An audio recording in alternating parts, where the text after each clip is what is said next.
Hey, Brooks.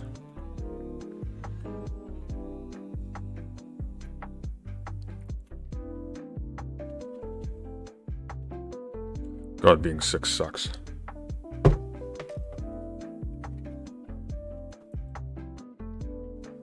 Thank God we got State and Truth done. That nightmare's over, at least. That was weighing on me for such a long time.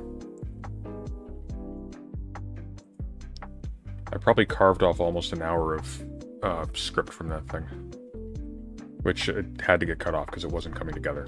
It was diverting too much, but... It will make future videos, so it's not a loss.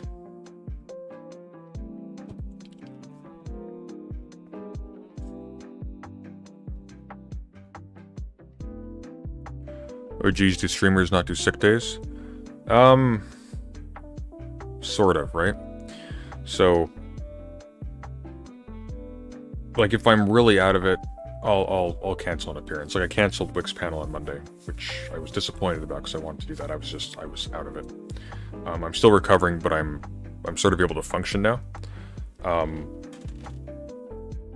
The trick is, like, it seems when you haven't experienced it, it seems like a really leisurely job, and it sort of is in some respects. But the difference is, whereas like a normal day job, you go to work, you work for 8 hours, 9 hours, whatever, you finish, you go home, and you're exhausted. You spend 10, 11 hours outside of the house, maybe, depending on where you work, how far it is from your home. But when you come home, you can stop. It all turns off. You can turn your brain off, you can do something mindless, you don't need to be thinking about work constantly, and that's the thing. You are thinking about this constantly. Which, if you love what you do like I do, is great. But it does wear you down a little bit. So, forcing yourself to relax is a challenge.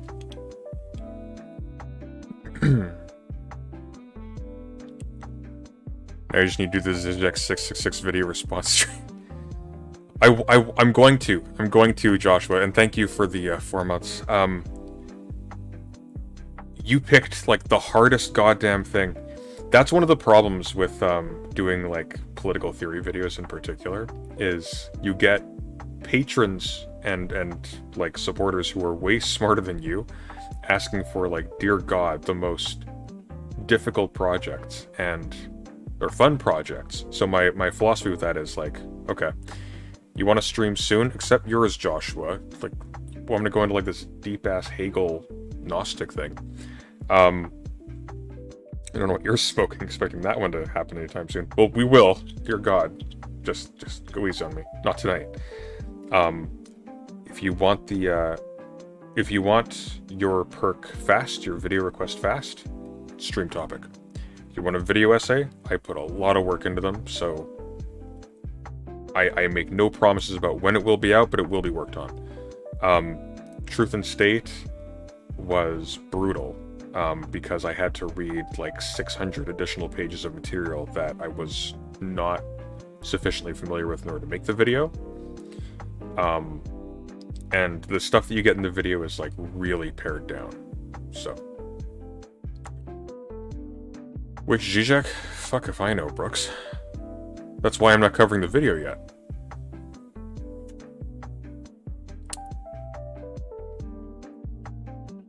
Present Sunday, what kind of leftist do you identify as? Communist, socialist, market socialist, blah blah blah blah.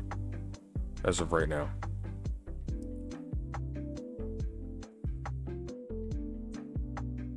Hegel, Gnostic, think you're gonna play Xenogears on stream? I actually haven't played or seen Xenogears. I know what it is. I think...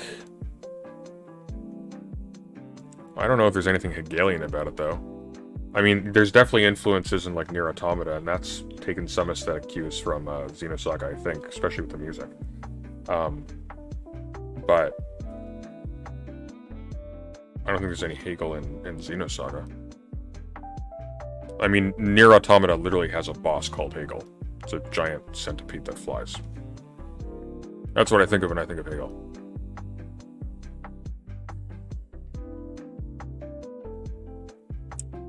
Speaking of Zizek, Julian de Medeiros videos have been getting recommended to me by the algorithm. Anyone have a vibe check on him? He seems legit, but I'm a philosophy pleb. Well, so am I. Let me take a look. Julian de Medeiros.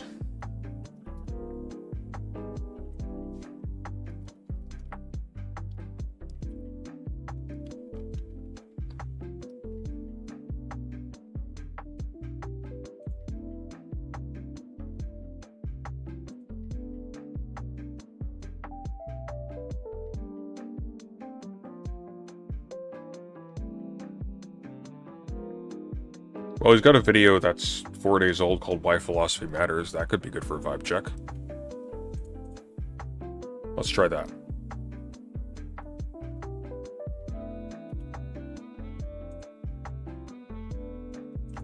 Everybody, Not yet. Why is he's like recording from his pelt?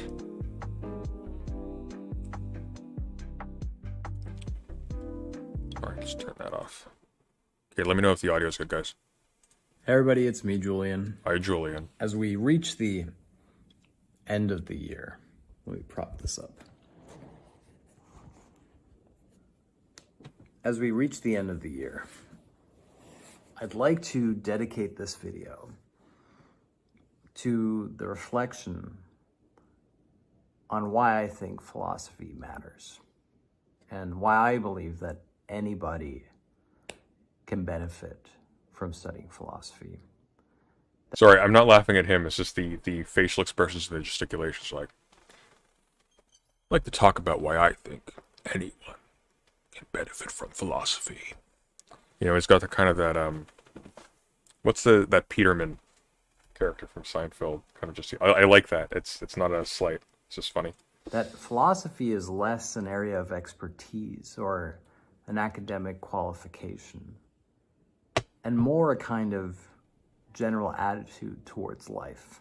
In fact, there's an argument that the philosopher Alain Badiou makes that I quite like, where he says that the entire history of philosophy can be summed up as an ongoing war between the philosophers and the sophists.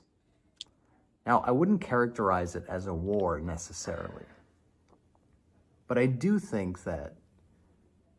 Okay, I can see how you can arrive at that description. This is like red flags though, right? To engage in philosophy means to resist a certain way of thinking, a certain incentive structure, a certain way of life that is easily imposed upon us within an increasingly modern, increasingly capitalist world. That to practice philosophy... Not increasingly just capitalist. We're not getting more capitalisty. We're capitalist. ...is its own form of resistance. And I'll explain in a moment why I think that's true. Okay. I don't know, is this angle too obnoxious? I don't know. First of all, I want to say thank you guys so much for making this channel. I don't dislike this guy so far. There's like an awkward earnestness about this that I kind of dig. I can see this going off the rails fast, but I'm not hating this. I would never in a million years do this, but I'm not hating this. Possible in the first place. He's too superficial and self-satisfied. I mean, maybe, but he also might just be like a decent showman. Like, there is a market for this, and it's medium specific, right? So I don't want to judge people on those grounds. When I decided to start hosting lecture series 2 years ago, it really was just me and like 8 people in the live stream. And the idea that you could host videos dedicated entirely to very advanced and technical and obscure ideas was not something that I thought would be... A war between philosophers, people I agree with, and sophists, people I disagree with. Here's the thing, like, I don't like that framing because it gives me the impression, along with like the gesticulations and like the, you know, the really almost seductive tone of voice that he's going for, that kind of thing. I don't like that combination because it gives me sort of Davis Serini vibes, where this person, he looks like he thinks he's better than you, kind of thing. He thinks that being a philosopher means you're one of the elect, you're one of the elite. Da da da da. And the sophists are just the people who are like him but who don't measure up or are just the wrong folk or whatever. That being said, speaking very loosely, basically for all of written history since Plato, we do have like vicious contestations between people who are seriously trying to understand stuff and people who are trying to profit from people not understanding stuff. So I get this on one level, and in terms of like seeing yourself as a philosopher in like a sort of basic political sense, I get this. But again, like it's the putting on airs thing that rubs people the wrong way, rubs me the wrong way. But I'm not hating him so far. Be possible. Certainly not something that I felt like I could see any role models for. So I do want to say thank you. Thank you for making this channel a possibility. Thank you for being a part of this learning community. Thank you to the patrons who keep inspiring me every day to keep making these videos. The fact that I get to spend so much time sharing my passion for philosophy with you guys is an enormous gift. So thank you so much. And of course, the inevitable plug, if you'd like to join our learning community on Patreon. Also, some people just talk like this. It's just how they talk. Like you can be conditioned into speaking a certain way. Please go to www.patreon.com/Jeneline and Julian. So I want to return to this idea that Alain Badiou has about the war between the philosopher and the sophist. What he means is that there's essentially two attitudes towards philosophy. There's the sophist's approach, who tries to use philosophy to make money, to I'm just Googling the sell sources. philosophy as a marketable skill. I haven't read To Badiou. become a better public speaker, for example, Badiou, or a Badiou. more critical thinker. That philosophy is thereby rendered into a kind of utilitarian toolkit that you can use to advance or level up. Okay, I think we get the gist. Let's what's he got here? Zizek, Guide to Lacan. It's a lot of Zizek. A lot of Zizek. A lot of Zizek. Oh dear God, how much? This is a Zizek channel. Okay. Zizek on Ukraine. Okay, so like, let's see. How is he when he's early on? Let's take a look at that. So this is from a year ago. Oh, here we go. Now he's with somebody on screen. Let's see how he is here. Good morning, everybody. This is Julian, And Jeneline. and we Oh, are dear God, that's now loud. live for the. Oh no! We really need to get like a. We really need to get a better camera set up here. But we hope that you will then delve into some of the other lectures as well. Yes. Does that make sense? Yeah. Shall we just begin? Yeah, let's that go work? for it. Let's go for it. Okay, let's just begin. This is fine. This is just how he delivers. Like, if this is like a grad student or somebody who's used to speaking in front of a classroom, I can see them talking like this. I don't know enough about Zizek or the stuff that he's covering or Badiou to weigh in on if he's butchering it or not. But like, he seems fine. I don't see anything particularly wrong with him. In fact, I like the fact that so much of this stuff is on a single topic, because it suggests that he's sticking to what he's familiar with. It suggests that. I don't know. Yeah, well,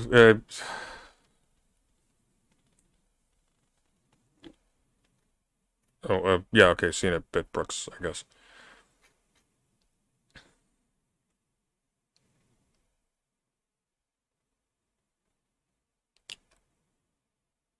Yeah, I don't have an issue with this delivery. Like, if I get why it's annoying to some people, I'm not bothered by it, but I see it a lot, I guess.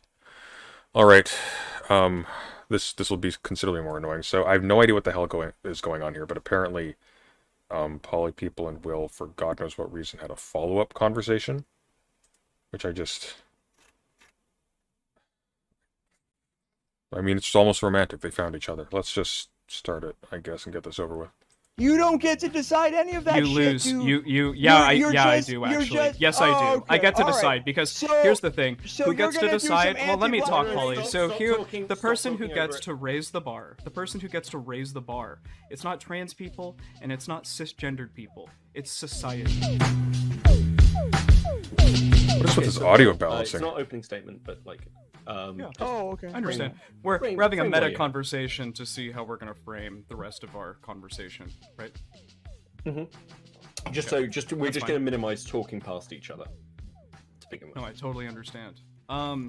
So what I would like to discuss today is the idea of who is allowed to discuss the trans genocide. I would like that to be kind of the overarching topic that we stick to.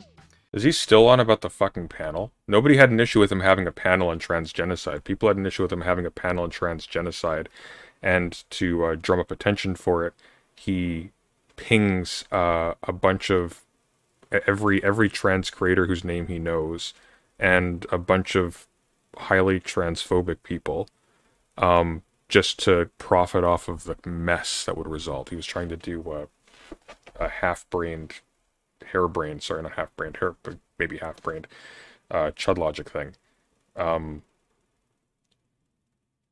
And anyone can talk about the trans genocide issue. It's a public issue. But obviously, that is perhaps analogous to other types of topics, and we can go there as well. But I really would like the theme to be who is allowed to discuss the trans genocide. And we can kind of define that together, and go from there. I mean, I'm not one for definitions, but I think I take your point of what you want to talk about. Okay. And Polly, what would you like to get out of this?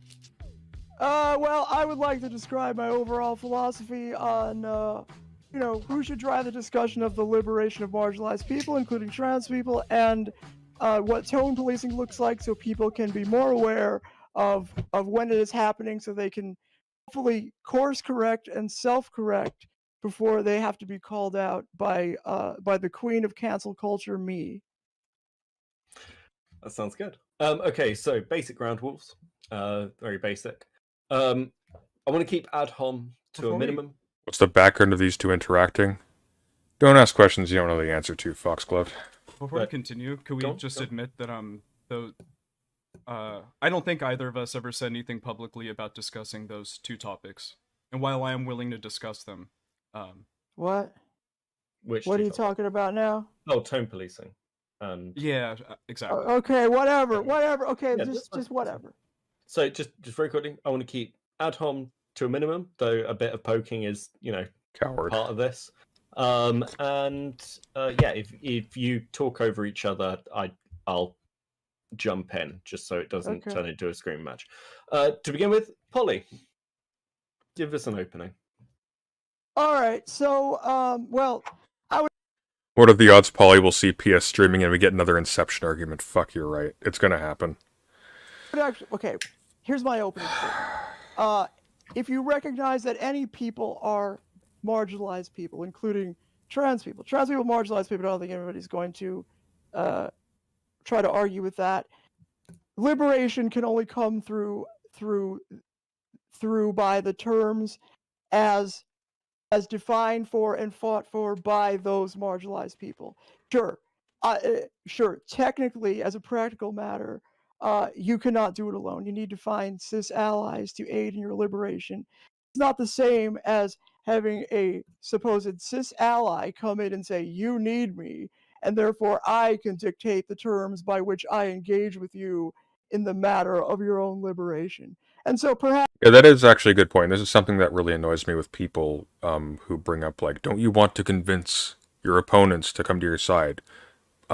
Typically, someone's goal in a debate, especially a public debate, is not to convince the person they're debating with, or even people of the description of the person they're debating with.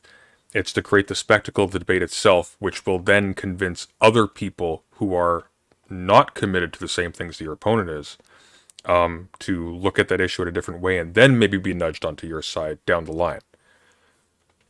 Well, it looks unnatural. No, he just has my quality of lighting. Perhaps since our first conversation, and I will assume that Will has learned something. I don't know why his eyes are half closed, though. He looks like he's about to pass out. We first discussed this topic where he sort of thought I was insane for taking the position Fuck, you know what he looks like? He looks like Tamatoa from Moana. He's got that look. I originally did. So I look forward to hearing his revised position. I took a look at Here, it. let me pull it up. Hang on.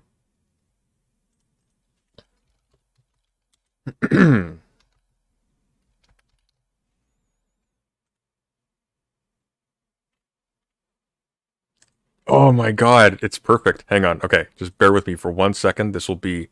I promise you, this will be worth it. This will be so worth it. Okay, let's get that thumbnail out of the way. Bring that over there. Ha ha. Hee ho ho. Ha ha. Okay.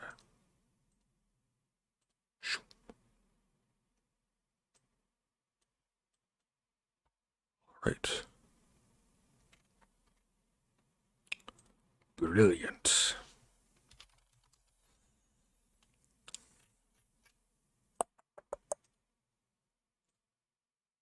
I'm sorry, Will. I mean you no ill. Will. I just have to. I have to. For science. Alright, that'll do. That'll do, so then I go.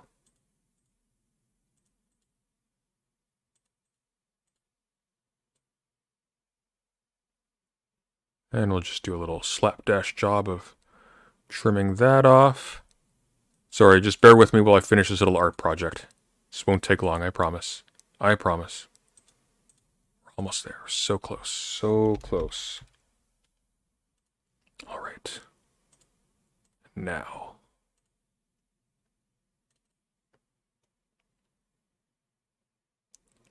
Haha! Okay.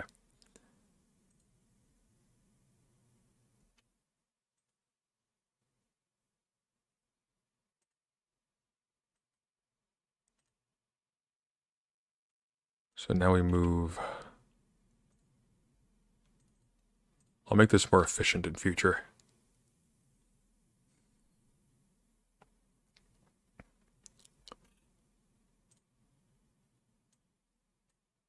There we go. Okay. All right, boom, we got it. Okay.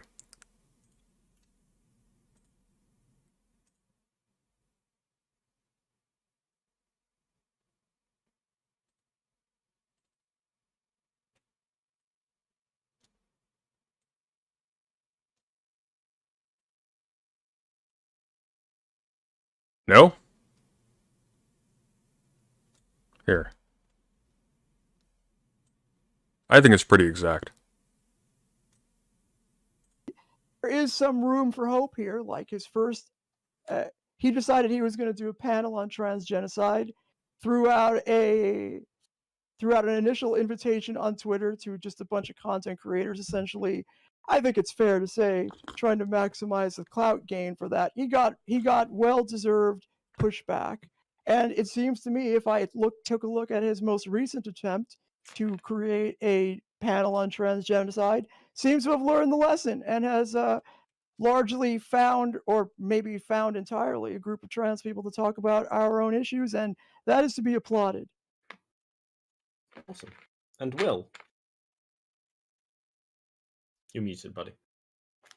Yeah, I'm sorry. My keyboard is very loud, so I'll probably just mute in between so that I'm not, disturbing the conversation. So yeah, that's fine. Those are fun topics to discuss. And I think that those definitely stem from the primary thing that I wanted to talk about today. Hey, Demon Mama, how are you doing? Who is allowed to discuss the transgenocide? And to put it simply, I think that the answer to that one, everyone should be allowed to discuss the transgenocide. And what I mean by that is I don't think we should be limiting the speech of anyone, legally or anything like that. So today's debate topic of who is allowed to discuss the trans genocide, I think the question is framed in a way that's I've been keeping vague on purpose, because I think that the conversation is analogous to several other conversations that we could have, such as who is allowed to discuss issues that affect people of color, who is allowed to discuss anti-Semitism, who is allowed to discuss abortion rights, even who is allowed to discuss the repayment of reparations. The answer to all of these questions is everyone. Literally nobody is saying otherwise, though. Nobody's saying you can't talk about it. The only time this will come up in conversation is when somebody like Will is a jackass and tries to dictate the terms on...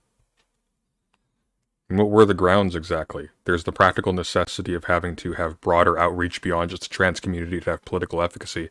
Therefore, Will in particular has some kind of leverage over them? That's ridiculous. No one should be punished for wanting to discuss any of these topics.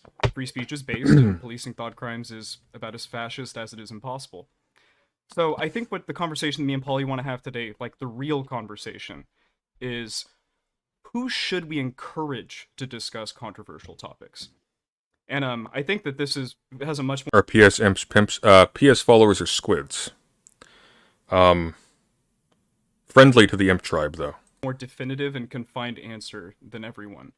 I think that the people that we should be encouraging to take on, research, discuss, and platform controversial ideas are twofold. People who want to have more true beliefs, and people who can push back adequately against ideas that can cause harm. I think that with a combination of these two things and a little grace, it shouldn't be a problem to have these conversations. Okay, thank you both. So, go for it. Whoever wants to begin, wherever you want. So, all right, I'm confused because no one ever said that I want all cis people to be gagged and bound and not allowed to say the word trans. Like that's kind of a straw man. Neither did My I. point is that well, hold on a second. My point is, and it has always been, hasn't changed at all, is that trans people need to describe, need to lead conversations in describing how we are oppressed, and also, even more importantly, the terms of our liberation. So if you're going to hold a panel, what the fuck is that clicking? If you're going to hold a panel on trans genocide and invite a bunch of fucking random content creators and then shit on me when I say you should have trans people lead the discussion, like, let me ask you this. Have you changed your opinion since we spoke the first time? Before we continue down that route, could you define... I don't want to do... Okay, go ahead. What do you want to find? Hello? Hi, I'm sorry. Did I crackle? My bad. Yeah. Define what you mean by trans people leading the discussion. I mean, if you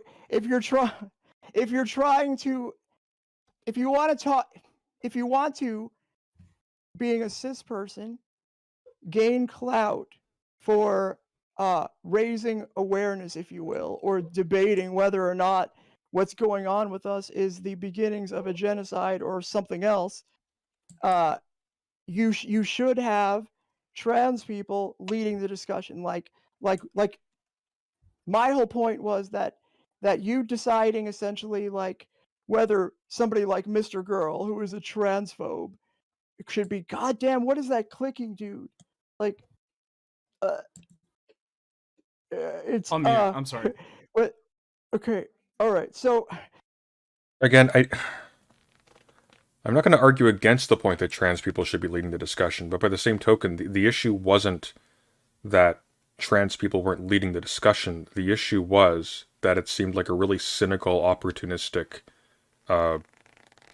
attempt at drama baiting to invite, who was it? Mr. Girl, Nicholas Dorio, Chud Logic, me. None of these people really belong in this conversation. Like, I could take part in this conversation. I'm sure Chud Logic probably could, more or less, but like, why on earth are we being pinged? Well, the reason why we're being pinged is because these are people Will has some level of contact with, and he ultimately wants to create content. He doesn't want to facilitate an actual conversation, because if he did, what he'd do is he'd approach these people privately. What people are offended by is that this was done in public first as an attention-seeking stunt, and I think that's basically it. Oh, and of course, like a bunch of the people he pinged were transphobes or were just not, to put it very diplomatically, not the people for the job. I can't even. Okay, so like, if you're saying, look, you transes are allowed on my panel on transgenocide, but I am gonna fucking decide whether Mr. Girl can be on there or not, and you're gonna like it. That's not good. That's the stuff I'm saying you shouldn't do. Now, can I stop you? No, but I can shit on you, and I can say you don't actually care about trans people if you're instead saying, I'm going to make a final decision. If I want transphobes on my trans genocide panel, that's up to me, right? That was my pushback. Did I ever say anything like that ever? Yes.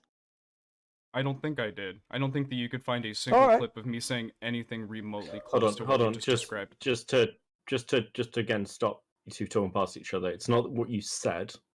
It's the actions of including people like Max, who have a history with debates on trans issues in which there are accusations made of transphobia. So you're including people on that panel in the initial invite who do not have the best reputation when talking about issues like this. So it's not what Correct. you directly said, it's the implication of who you're inviting.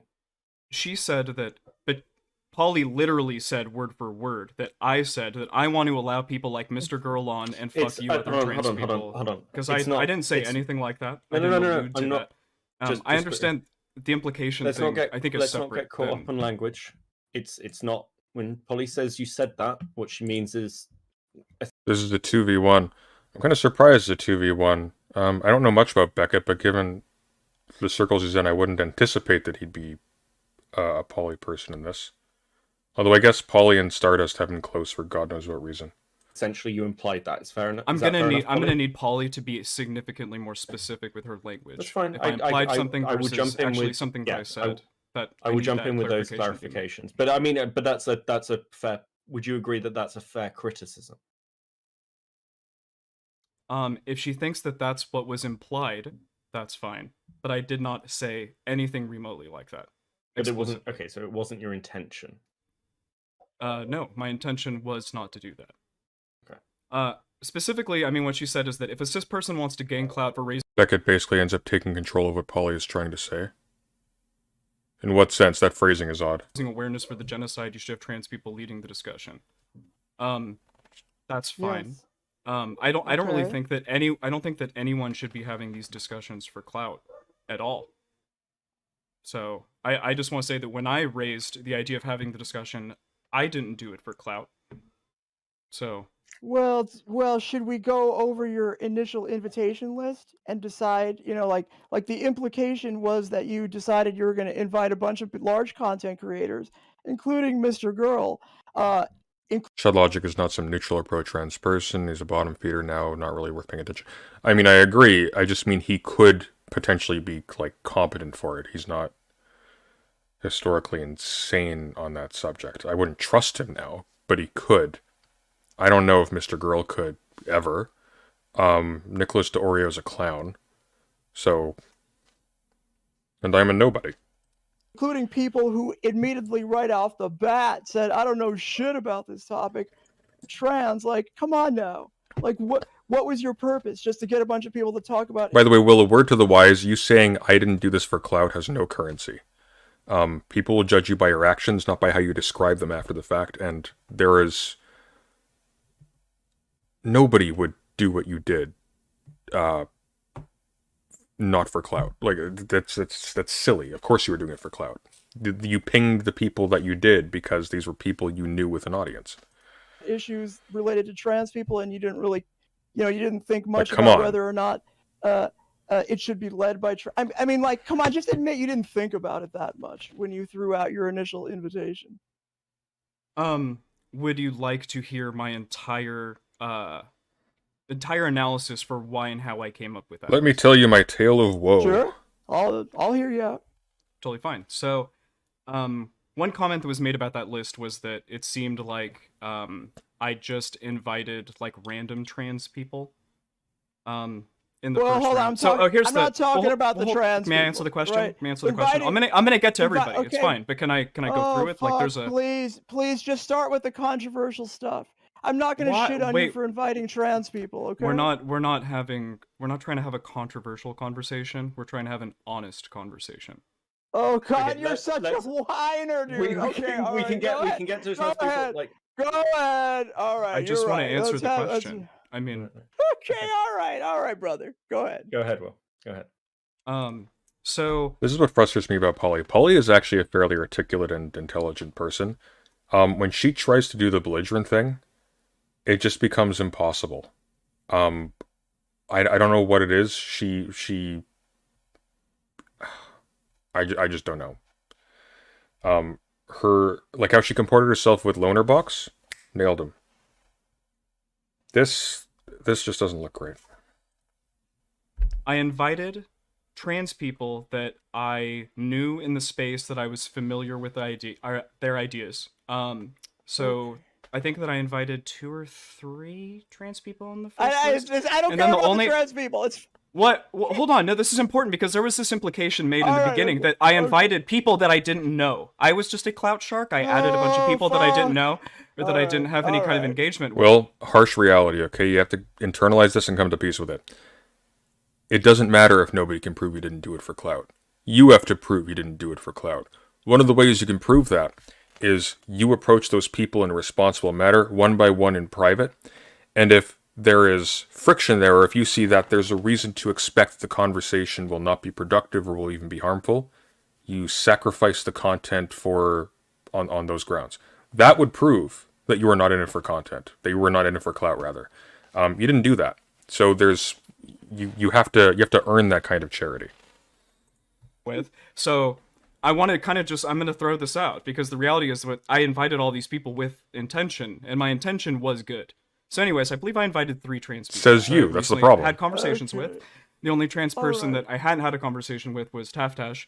That's just because I really enjoy her content, and I thought it would be a good voice to have on.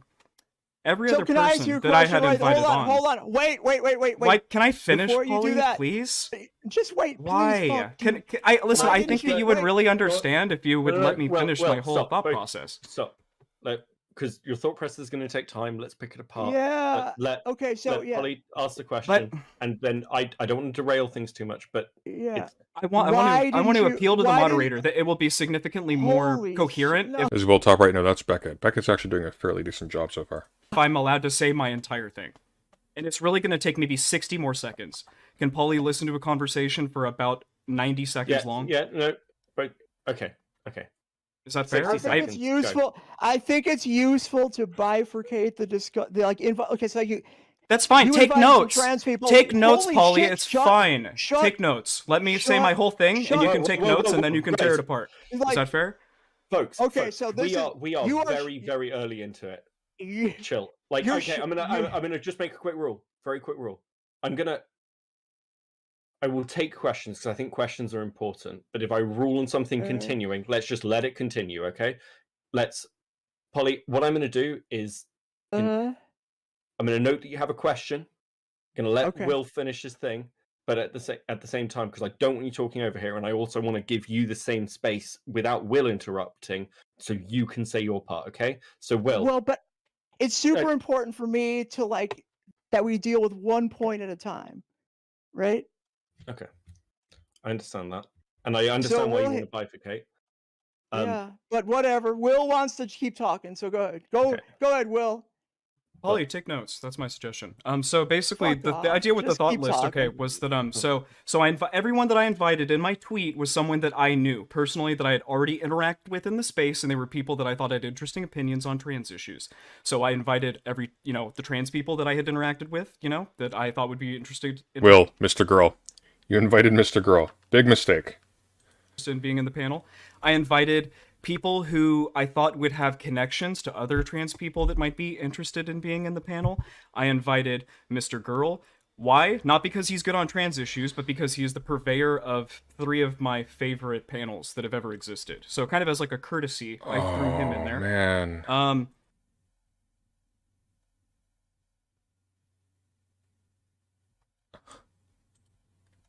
Will, buddy. Oh. Oh, man.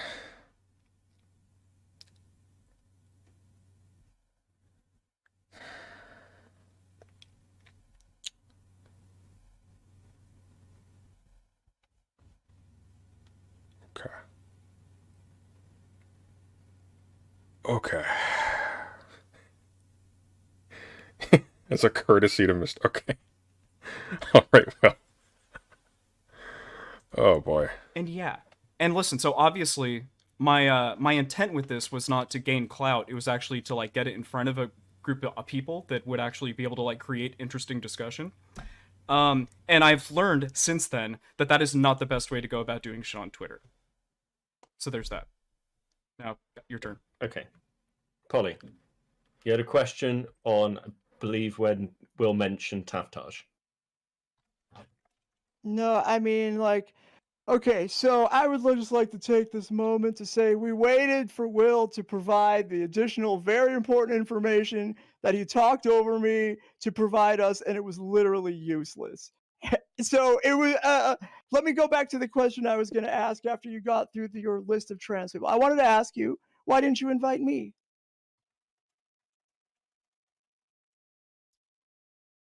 So, as I mentioned before, I invited only people that I had either interacted with or I knew stuff about their content, and I was not familiar with you. Okay. Or your So here's the problem with this explanation, Will. Will, are you there? Do you want to just chat quickly?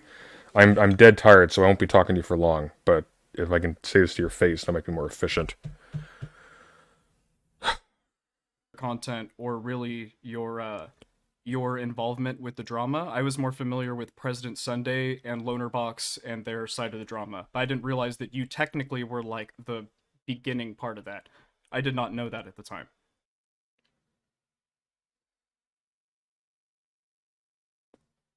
But how? Like, all of my coverage of it was concerning his treatment of poly people. We were talking about her constantly. Like, you had to have not known anything about what was going on in that interaction.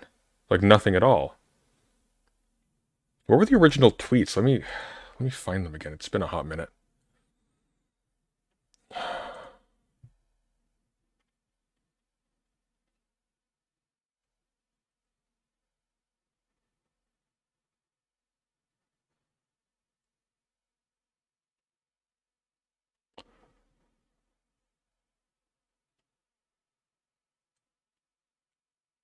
Interesting. Very interesting. Sorry, unrelated. No,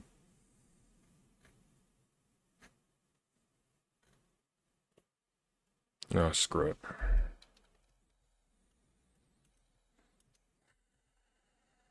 Let's just ask him to come on.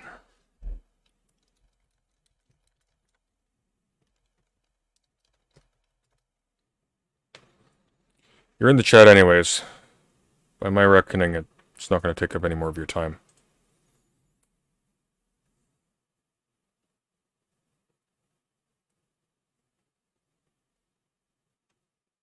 I explained why I invited him like weeks ago when we talked about this the first time. I don't think you and I talked about this. You came on, you had a script, you ran off, and then you hung up.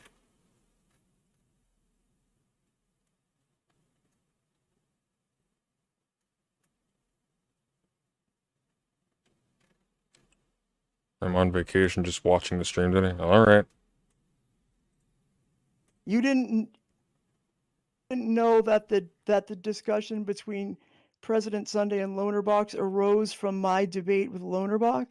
Nope. You really knew like less than the bare minimum when you decided to invite people. Who are you? You know what I mean? Like I just No. That's what I would have said if she wasn't the centerpiece of the whole issue that everybody involved was talking about. Literally every single person who covered the Lonerbox issue was going over specifically, because the issue was not that Lonerbox was skeptical of there being a trans genocide or whether genocide was the correct term for the stuff adjacent to the trans erasure that he does admit was going on. The issue was that he was treating people extremely flippantly, specifically Polly, in conversation about it, and then attempted to TOS bait her, or it seemed very much, whether he was attempting to or not, and I strongly suspect he was. That's the upshot of the conversational moves, to put it politely, that he made. It's inconceivable, and not to put too fine a point in it, but Polly is not a aesthetically subtle person. This person would have stuck out in every single analysis of this issue. So I don't think it's plausible that you didn't know who Polly was. I think... Do I think you excluded her as like a deliberate thing? No, I just don't think you cared. I think you probably assumed that she was nobody, which she is at this scale. Significantly less so than you or IR, but nonetheless. And you went for the people who you thought could get you a big viewership. At this point, unfortunately, I know, terribly unfair, it's just the way the world is, life's not fair, the onus is on you to telegraph in the strongest possible way that you are not out for clout, and you do so by taking pains to make sure that you are treating the issue and all the people involved responsibly by talking to them behind the scenes first and not making a public spectacle for the sake of growing your channel, because that's how it will be read, and that is, in fact, what it is. You are what you do, okay? That's how the world works. What you say has no value. Well, In my opinion, you're just not really on my radar. So now you are. let me ask you But- this: how long you been a fan of Mr. Girl? Since he was on Destiny stream. So, like, were you? Yeah, you were on his stream. You remember I know, Mr. you were on his panel. Yeah, okay. So you knew who I was, Kind of. and you knew. Oh, now we got kinda. Okay, Now all kinda. right. That doesn't prove your point that I didn't know that the initial drama was between you and you Lonerbox. I mean, No, brother, you didn't invite me because Mr. Girl doesn't like me, and you wanted Mr. Girl on the panel. big claim. Yeah, there are a lot of people I invited that don't like Mr. Girl on that list. So Yeah, but that's a there's big only claim. one of those people. Okay, that- unfortunately, here's what you need to internalize.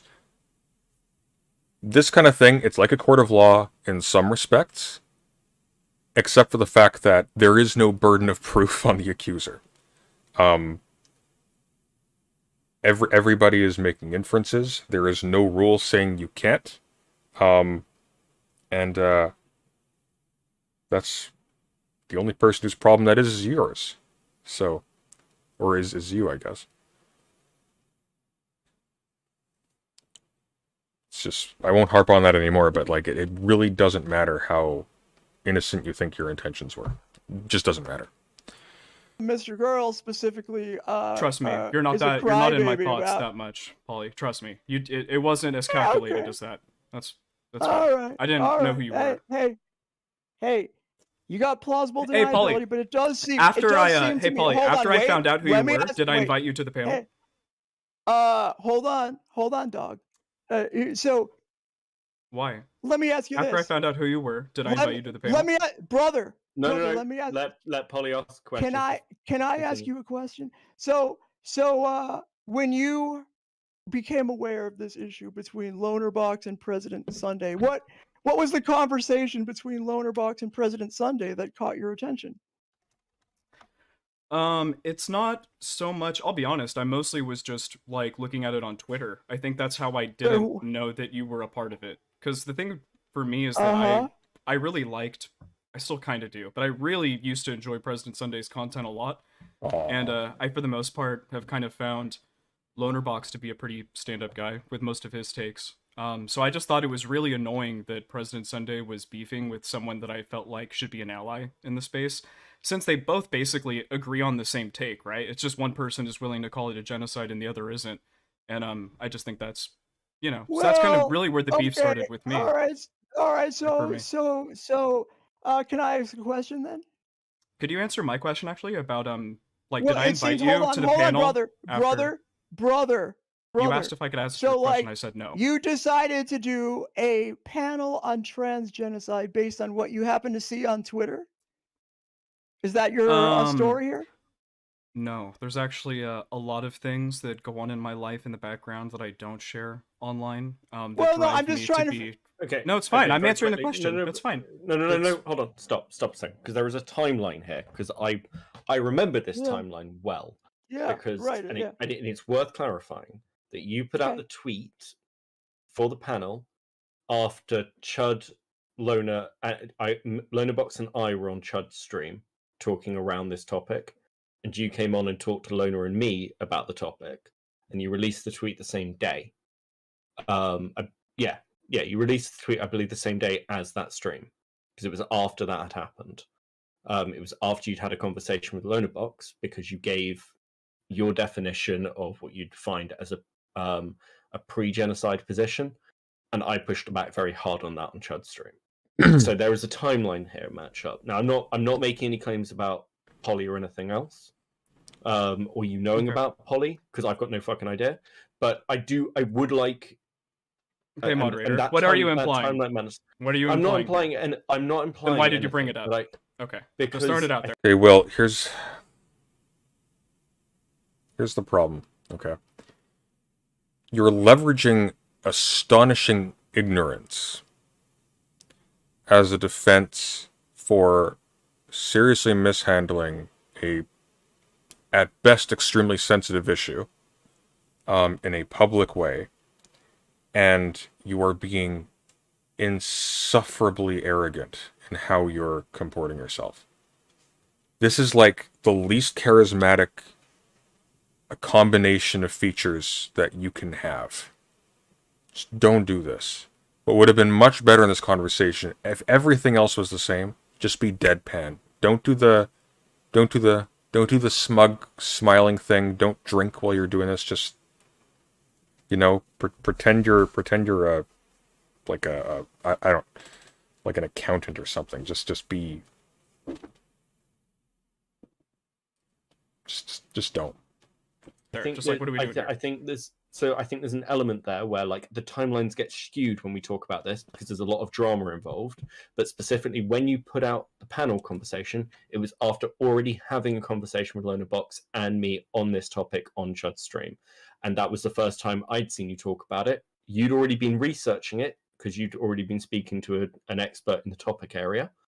But it was after that stream that the panel invitations went out. So, like but what I'm pointing out is there's no evidence there that you knew about Polly's involvement because you were talking to me and Lona. I hadn't seen anything else. What I would like you to answer the question of whether you invited Polly, or I would like Polly to answer the question of whether you were invited after whatever conversation happened there. Because it's just the invite went out. Apparently, that's just a claim. Yeah. I just like it clarified. Did Will invite you after he became aware? He wanted to talk to me and vet me and tell me and make sure that I was going to behave myself. So that's what gave rise to our first discussion. I have no idea why Will is trying to make a point like he did something right here because his attempt to invite me, as it were, is the reason why we had the initial problem. What did I do But- wrong? You know, if I could just go back to the point. So like either there's one of two factual Here, backgrounds, right? I'll tell you what you did wrong, okay? The first thing you did wrong was you made the harebrained decision to scoop up all of the biggest names you had any point of contact with to make a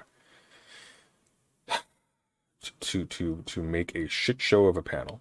And you must have known that that's what would take place because you picked people whose bread and butter is that, who were also in certain cases like overt transphobes.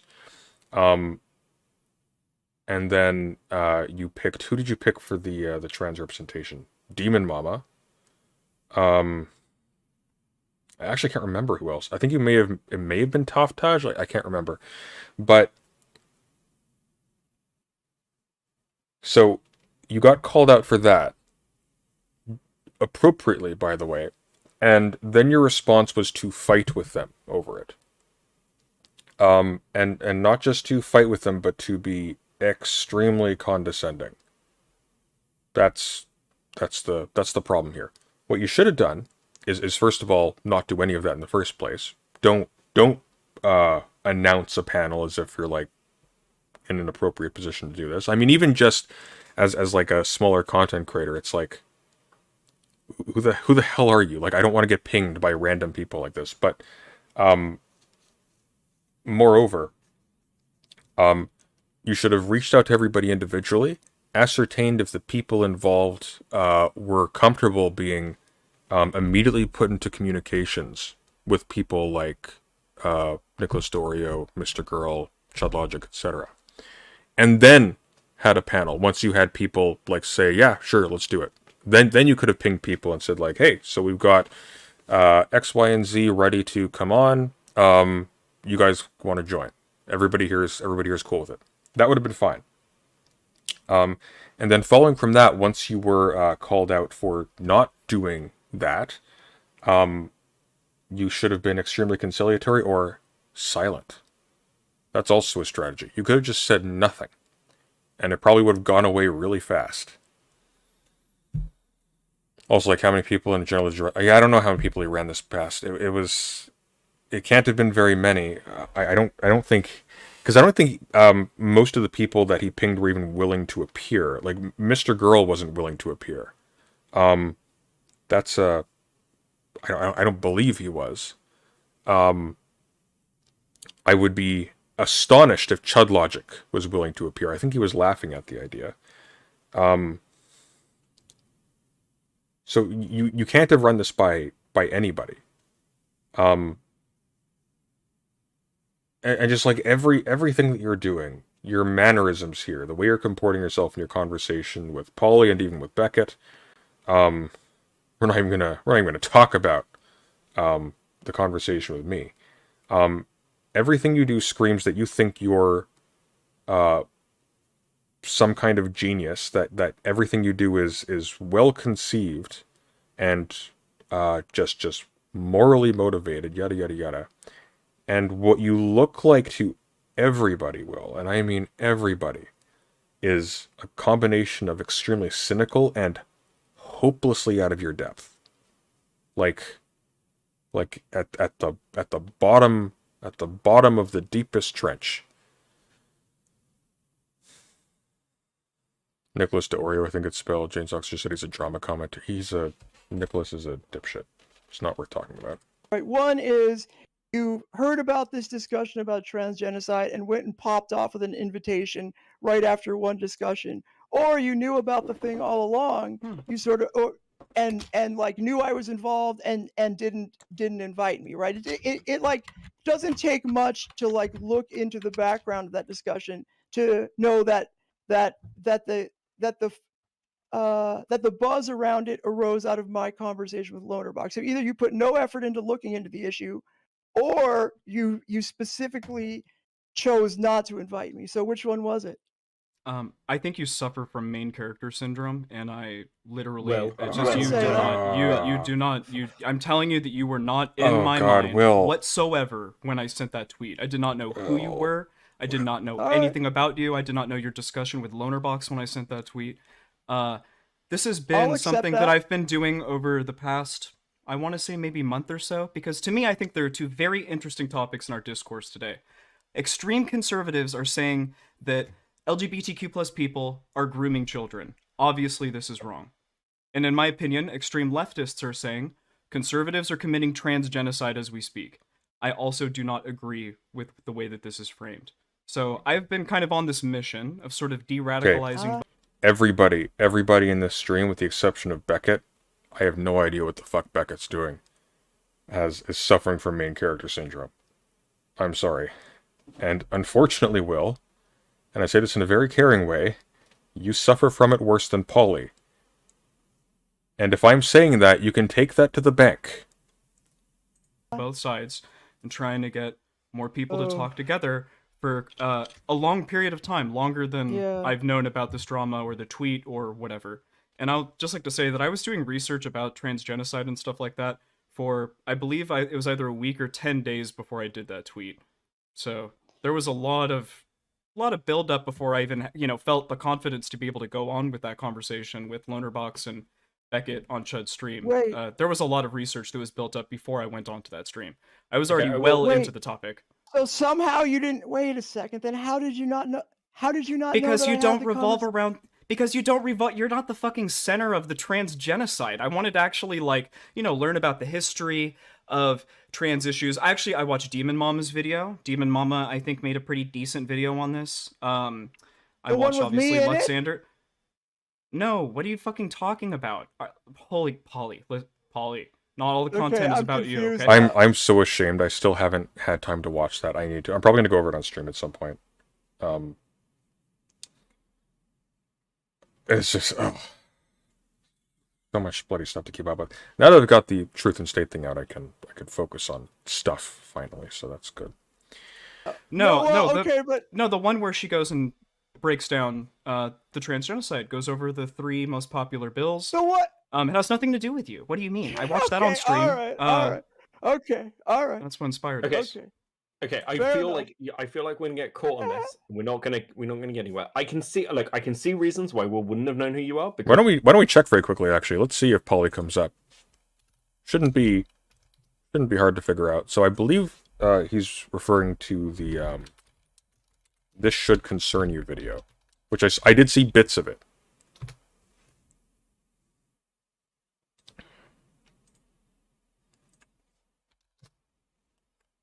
medically necessary circumstances. So we're just going to read through real quick. Now, I don't think there was any mention of the Polly issue here. Like at all. At all. So I think Will is correct on this one.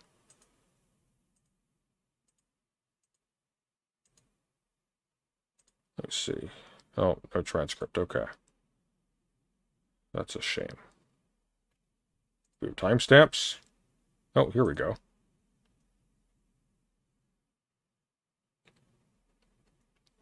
Here, we'll do this. Do this more quickly. Oh,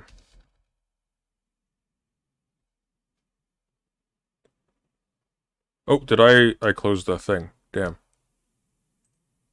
There we go. That's no good. Yeah, there's no mention of Polly there. Because Luna Box Sure. Of don't want course, to it's talk about it. possible. Yeah. And again, like I don't want to get caught up on like kind of who did what and what was in people's heads, because we'll just go around in circles. What I do want to home in on is something that was DM does make some good videos. We got off on the wrong foot, but her stuff, at least since I stopped interacting with her entirely and recently, her stuff's gotten extremely good. brought up because it's it's the question Will asked, what did I do wrong? And I think you want to have a conversation about tone policing within some of this, like tied into the conversation of who can have like a conversation. So when Will was vetting you, as he puts it, to be on the panel, Sure. do you so would it be fair to say, and you can correct me if I'm wrong, but I feel like one of your issues there is like vetting you to have a conversation in which you believe that trans people should be leading is a form of tone policing. Is that a fair assessment? Yeah, I mean, so like it was very obvious to me that, notwithstanding like Will talking about how I've I basically got a PhD in trans genocide, like there was good reason to believe that wasn't the case, because the way he sort of framed his initial invitation was, tell me whether or not like fucking unequivocally you think there's a trans genocide or not, and he was completely unwilling, at least on Twitter, which is fine or whatever, to like hear my sort of point is that you're not going about this the right way.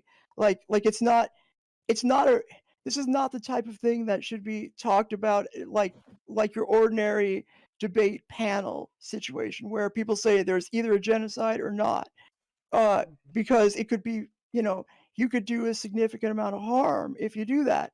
So forcing people into saying yes or no right out the gate misses the entire point that... Okay, stop praising Demon Mom in my chat. You work for me. That cis people could have a position that is, equivalent to trans people on whether or not we should be allowed to call what's going on with us a genocide or genocidal or something like that. Like it doesn't properly put trans people in the lead of discussions about our own liberation. That was the essentially misconceived part that I reacted to.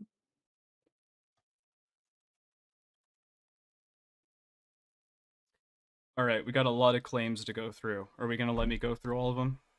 Is that okay? Let's take them one at a time. One at a Sure. time. Like you've got them written In down. song just take form. them one at a time. Absolutely. Just tell me how many there are, so I can keep track. There's like, well, let's do 4. Okay. Wonderful. It shouldn't be discussed like a normal debate topic. Why? Stakes, Will, stakes. If the conversation goes poorly, you have potentially convinced a whole lot of people to take a very dangerous position on something that, down the line at some point, will result in people making decisions that contribute to an entire group of people being deprived or harmed or whatever. That's why. Really, really basic. It's that simple. It's that simple. When the topic in question is not something strictly academic, where there are real world consequences for other people, you approach it with care, and that care will be manifest in how you go about arranging it, and then how you go about running it. You failed at the first point. In fact, you not even just arranging it. You failed in the act of announcing your intentions to get people involved. Because what you immediately did was you put a bunch of specifically transphobic individuals on blast by making this a thing.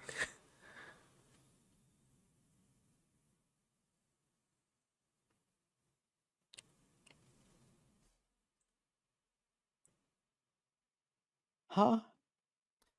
Quote unquote from Poly People. Yeah. The transgenocide shouldn't be discussed like a normal debate topic. Why? Oh, yeah, because it's genocide, dude. It's not like a joke, like this is a real thing that's happening to us. What about civil rights for black people? If you're in a world where civil rights for black people aren't attained, then if you're going to host a discussion panel on it, it would behoove you to talk to the black rights activists you want on the panel before you ping them and your local KKK representative. Can we talk about that? Can we discuss that like a normal debate topic? The fuck is wrong with you, I'm dude? curious, where do you draw the line for what can be discussed as a normal debate topic versus a non-normal debate topic? And honestly, what are the differences between the way that you engage with either of them? Because I think that if we engage with either So of them let me the way say that I was this. saying Let me- before, we engage with them with the hope that we're going to have more true beliefs and that we can push back adequately against ideas that can harm others while we're trying to engage in the conversation. I think ultimately we'll be led to something that will be productive. Right? Dude, I don't think you have any idea what kind of conversation would lead to any kind of productivity of anything. Like I can't even understand what you're saying. Hold on. Is my mic broken? yeah. What do you mean? Nick, can I jump in? No, Can I your jump in brain with is broken. Can I jump in with a clarification, please, before we tear Sure. each other apart? Because again, we're not that far into this. Right. So, Polly. I don't think we're gonna make it that long. No, brother, go ahead. No. Because I actually think in this case it's a fair question. You've spoken to me Okay. and other people about the fact that like Twitch poll panels, by your own admission, are not serious. Mike, I'm having a call stream tomorrow. You can come in then. Everybody knows what's wrong with Will here. Don't worry. Serious enough. It's not ambiguous. And No. often degenerate into meme conversations and fucking screaming at each other, dog whistles, memes. Not gonna lie, Polly's funny there. Polly's not stupid and she can be clever. She's made some awful decisions lately that make me permanently distrust her, which is unfortunate. Just damn unfortunate. And we debate plenty of really serious topics in ways that are Sure. often not taking them seriously enough. Sure, So sure, why sure. why is this? And I can think of several reasons, but in your own words, yeah, why yeah. transgenocide a particular line over some of the other conversations that are again are very serious and Yeah. have degenerated into nonsense? Because I think Right. that's a fair question, and I know it's something you've already Sure, talked about. So sure. So like there are few topics that are as serious as this that have it's a completely like green field of like nobody like there's many people that haven't even considered that this is a discussion that's been going on because it's been largely been going on in the trans community, like among ourselves. And so we don't my concern was that this would spill over into the debate bro community and then be completely mishandled and turned into a joke. It can turn into a joke after we talk about it a little bit, right? Then people can like meme on it or whatever, but at least allow trans people to get our fucking voices out first before it gets inevitably fucked up by people.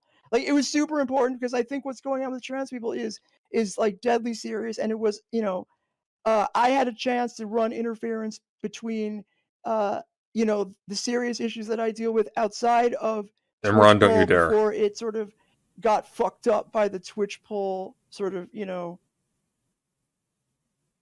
environment. I know inevitably it's going to be, but I wanted to at least create a foundation of knowledge before it did. And I think that's happened, by the way. I think a lot more people are more are like thinking about this in the right way. There's going to be people that say, "No, you're crazy, Polly," but there's enough people now that have been given time to think about it and have been able to process the things that I've been out there talking about and others to sort of now be able to approach this smarter. So I'm gonna ask the question one more time. So we debate many serious topics. Why is the trans genocide different? okay, can I just add a clarifying? No, because I feel like again talk past each other. So because I think that's a really sensible answer from Polly, but I think it also like I'd argue one of the key points to that answer is the situation has changed. So it's not that specifically the trans genocide is off topic Okay, totally. here's the question But that there's I'm a timing question. All right, I'm just very confused because the quote from Polly is that, well, we can make a joke about it after we're more serious about it. That was literally what Polly said. We can start making jokes about it after we are more serious about it. I think that this is just kind of an insane claim. So in one way, we're saying the trans genocide is different from all What's debates, and it wrong must with be you, super dude? serious, and it must be taken so seriously that it must only be discussed by the very tip-top trans Brother. debaters that will be able to discuss this. But at the same and literally the same statement you say, but we can make jokes about it after we're, more serious about it. This does not make any sense, Polly. So once again, I just want you to maybe you can say this in one sentence for me so that my dumb pea brain can get this through my head. We debate many serious topics. Why is the trans genocide different? Second word in the name. That's why I will. Because when it first was brought up, it became very obvious to me. Literally, almost nobody had thought about it. We're past that now. So I did what I needed to do, and I think I succeeded.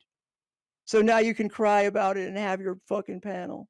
So you died on the fucking cross of trans genocide so that we could partake in talking about it now? That's really what your claim is, Polly? What does that even mean?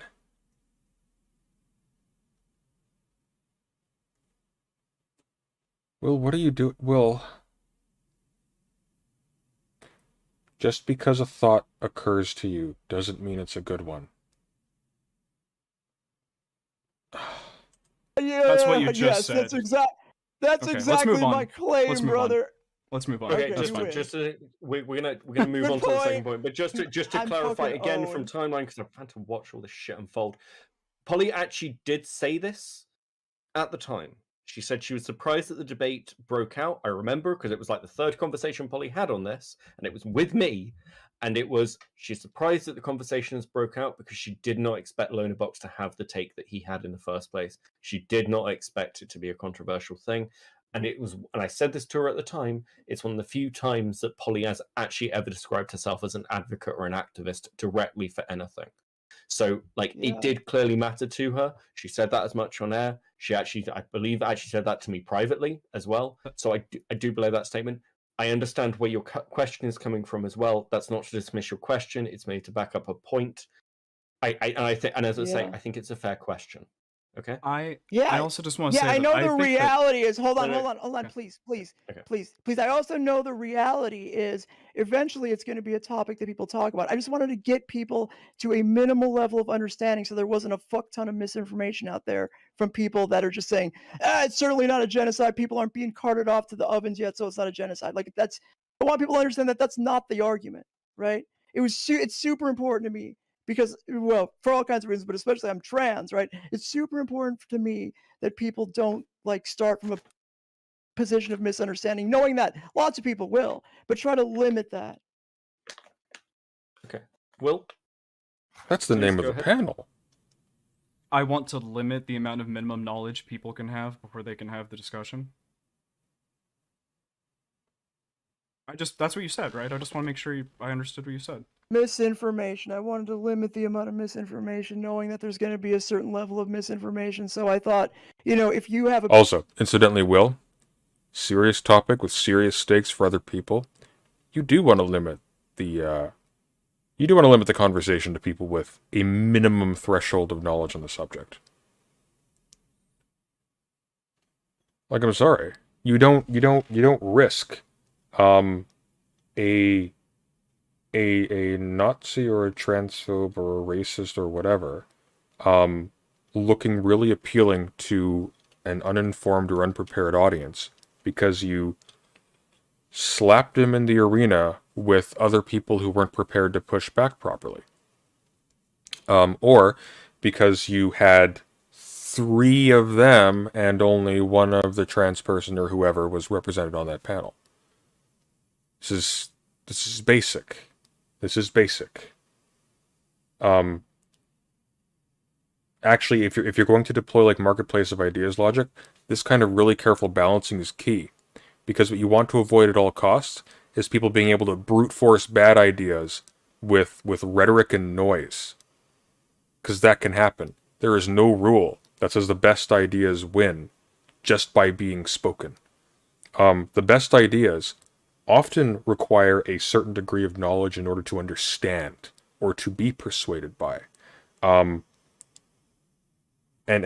we know this, of course, right down to it takes a lot of technology and a lot of human ingenuity and a lot of work to understand that the Earth is a sphere. That's why people had to discover it. The Earth was flat before it was a sphere, as far as we were concerned. So the person who is trying to argue that the Earth is a sphere, who is correct, has a lot more work and a lot more trouble ahead of them than the people who are arguing that it's flat. Because all they have to do is look down and see, oop, looks flat to me. This other person has to go, well, no, you see, we set up these 2 poles, and we see the shadows, and what? Like, this is, I don't know why I have to explain this. This is basic. panel with a bunch of like people that you contemplated for your initial panel, that was going to result in a whole lot of damage. So I wanted to avoid that. Would you say that kind of that boils into my initial statement about who I think are people that we should encourage to have these discussions? I think we agree. I think that's pretty close to what I said. We I want to have minimize no idea harm. what you're saying. We Can want to you minimize rephrase harm. that question? Okay. Yeah, sure. That's fine. People who can push back adequately against ideas that can cause harm. I think that's a very important trait for people who, if we want to encourage... Didn't we know it was around by the time of Ptolemy? Ptolemy wasn't that pretty early? Not on the time scale of the human species or human civilization, no. We were around for hundreds of thousands of years before then. Encourage people to be able to take on these ideas. I think that is like a fundamental axiom that they must be able to portray. And I think you agree. Okay, but well, keep in mind that the people that are going to have to drive any discussion, if you care about actually doing good and not just creating content, you will always try to find the strongest voices from the marginalized people who are seeking their liberation, right? Because they're going to be able to push back in a way that is the most effective, right? It's not just the most, it's not the best debate, bro, for example. No, totally. And I just do not really think that you're one of the strongest people in the group that can help seek their liberation, to be perfectly honest. Like if I had to, But we're gonna but put people in Like a like order, we're gonna judge them. do you That under is why you do didn't you make it understand? to the to put this into perspective, there were intelligent hominids, like, let's see.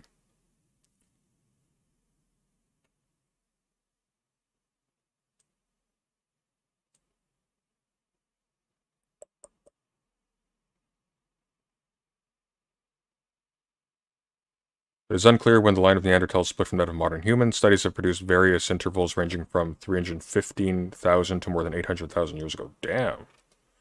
Didn't realize those went that far back.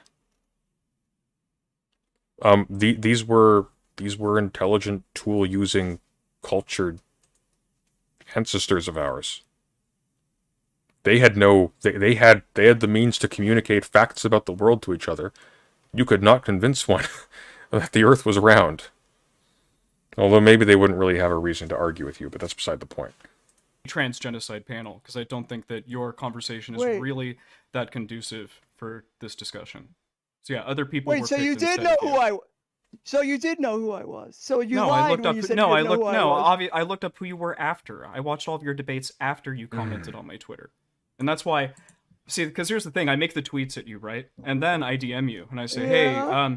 can you like give me some of your content or whatever?" You Uh-huh. didn't end up sending me any, so I go to Lonerbox and I watch, the Lonerbox debate, all this other shit. And then I Ooh. was like, "Oh God, Alright. who did I Okay, ask to hold come on. onto this panel?"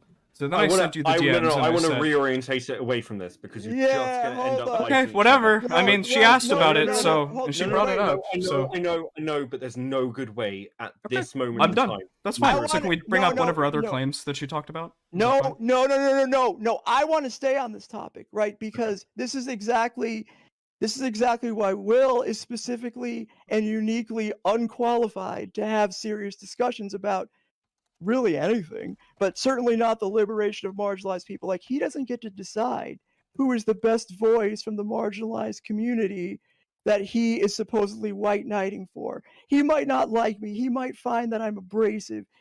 He may think I'm a bitch, but I guess what? None of that matters. If he thinks it matters, that disqualifies him from being a good advocate. He Can can I? be a Okay, content creator all he wants, but he's not.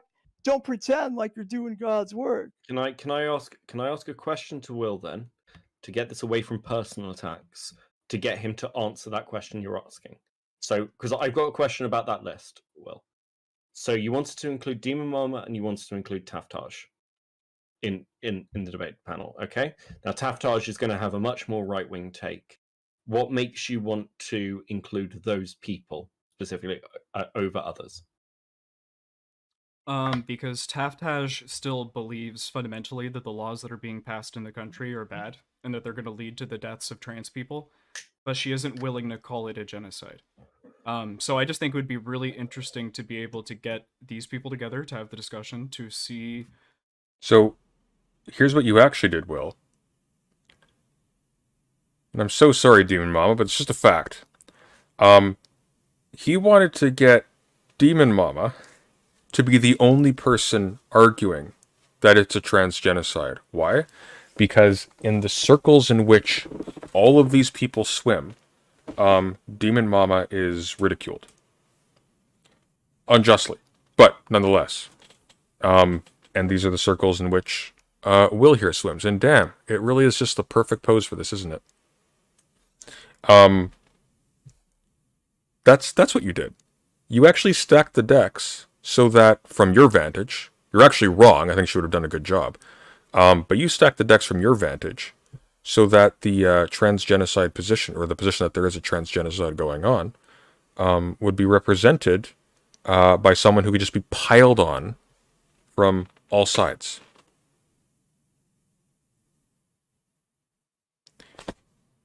That's actually as bad as it gets. Unfortunately, it's yeah. You done goofed, Will. Where if either one of them is right or maybe they're both wrong. And I think that the only way that we're able to really do that is to have discussions about it and try to seek the truth. Okay, but those people specifically, you find because people will throw accusations at Demon Mama of being bad faith, or of derailing things, or of Poly people too. similar accusations they throw at Polly, and they Right. throw those accusations Of at Viv course. as well. So it's why, and what I'm trying to get at is why Demon Mama is fine on that topic, or someone else, Okay. but why Polly in particular, or the style that Polly uses, which is very blood sportsy by her own Sure. admission. Sure. Is My what engagement. I like how he's vetting Polly, but he had Mr. Girl in from Go. you wanted to avoid. Yeah, my direct engagements with Demon Mama were significantly more favorable than my direct engagements with Poly people. Simple as that. And listen, I think that the thing about Demon Mama is that she did the work to put together a really good 2-hour long piece of content about the trans genocide that I think did a really good job at actually me coming more further left on the topic. So yeah, I think she is significantly more deserving and more well read on this topic than Poly people, and I would choose Demon Mama 1,000 times over Poly people every time to come onto this panel. So yeah. I think that Demon Mama is more qualified to talk about trans issues than Poly people, and I'm willing to say that. I have no issue. Oh shit! Don't Shit, care. you get to hold on a second. Okay. I would prefer Demon Mom over Poly people. That was a dumb move, Will. That was a dumb decision you just made here. That did not do what you think it did. Hold on a second. I need you to say I that have data. again. How many You- videos hold have on, you made shut about up. the trans Shut- genocide, Oh Polly? fuck, dude! Shut. Okay, all right. So would you let me ask you a question? Why do you think anybody should give a fuck about who you think, what trans person is more qualified than any other trans person to talk about trans liberation? You don't have to care. I don't really care what you think. I'm trying to gather a different audience of people that, actually want to get further on this topic and to be more serious Who about aren't it. No. Stop. Because That was an answer. Because these Sorry. are valid. Some of these are valid questions, and they get lost in sniping a little bit. And some of them are actually good questions. So, Will, why do you feel qualified? Like, when you put the panel together, you chose to take on a serious topic by your own admission. Mhm. I know you want to educate people, and I know you want to create content that is honest and open and like has a lot of yourself in it. That's fine. I know these things about you, so this, I'll defend you on those points. But why, when you said, I think this person's qualified to talk on this, and I think Polly's original point is that this conversation should be led by trans people, and you want a cis person. She wouldn't making define those what that meant. decisions. Okay, I need her to define what that meant. Okay, so can I Polly, are you happy for me to find that for the purposes of this, so we can move on? So when Polly says Shitty. something, Dude, like, hold on, moderator. With all due Oh. respect, I feel like I'm debating the moderator a lot here. I would really prefer to debate Poly people. I want to know what her opinion is on this. Because the whole point that I'm trying to do here is I can basically prove that Poly people is not a good person to discuss this topic. And it's very simple. We can just look what is in front of us. She can't really defend any of her claims. She needs, Beckett to really reword basically everything that she is saying. I would really prefer if Poly people could speak for herself on this matter. I beg you. You understand that it's not a 2-on-1. The problem is you're picking and choosing words. You're sort of being, to be. I'm picking and choosing words. Can you please just define? You're not even. You just did it right there. You did it right there when I said it. You're picking and choosing words, and I'm about to finish. You're like, I'm picking and choosing words. Could you please get the fuck out of here, dog? So look. I don't know where we're gonna go. I don't know where we're gonna go with this. Like, the reason why I feel like Beckett needs to keep stepping in is because you can't. Yeah. See, look God at you, Lord. dude. Can you do me a favor? Yeah, Can you just yeah, define I'm for me? Can you just what? define for me what you think trans people leading the discussion? What does that mean to you? Just define that for me. Does it necessitate that a trans person be the one? Like, let Polly define it. Let Polly define it. I know you don't want to, but please.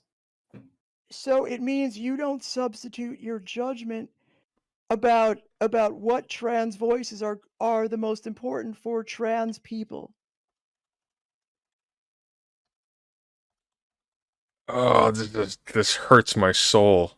So if I want trans people, okay, trans people leading the discussion means that I'm not allowed to make a call about who is more valid about discussing the topic or another person. That's right. That is insane, and we do not allow that for basically any other topic. Well, if you want to be good, we let the most hey, no look. we let the most with meritocracy. That's how we have these conversations. The people with the most merit, What? they get the most power in the conversation typically.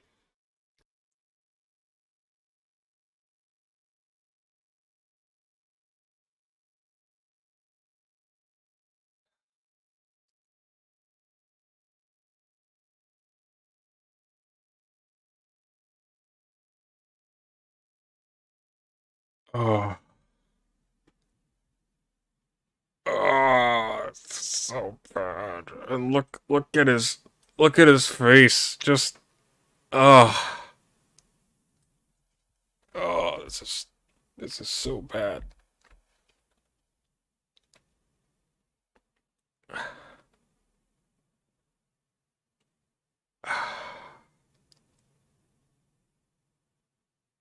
I got nothing. I got nothing. And I would say that, Yeah, being but a trans person, that gives you an exceedingly large amount of merit in the conversation when it comes to talking about trans issues. But that does not make you the end-all, be-all, only type of person that is allowed to discuss trans issues. Cisgendered people have just as much right. So, yeah, no, for sure. But cisgendered dude. people Okay. are allowed to talk about trans Alright. issues just as much as trans people. But we Alright. have This is like an office skit.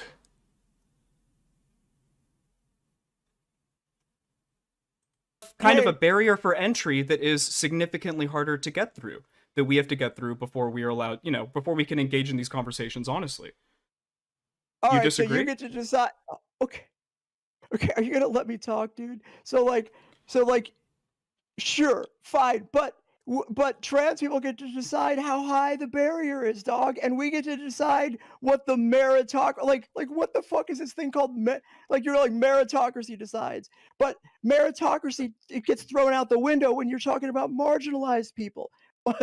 Marginalization goes exactly against meritocracy. Yes, Will. That's the point. That's the point. You wouldn't be marginalized if you were in a meritocracy. So what the fuck is like I feel like you are uniquely unqualified to have this discussion because I don't even think you even sort of comprehend what it means to be a marginalized person, bringing in shit like meritocracy. Get the fuck out of here, dude. Okay. Go ahead. Let Will finish doing notes. Sure. So we Fine. should like Black Hebrew Israelites, we should let them lead the conversation on Black liberation. Ugh. You don't get to decide any of that You shit, lose. dude. I do actually.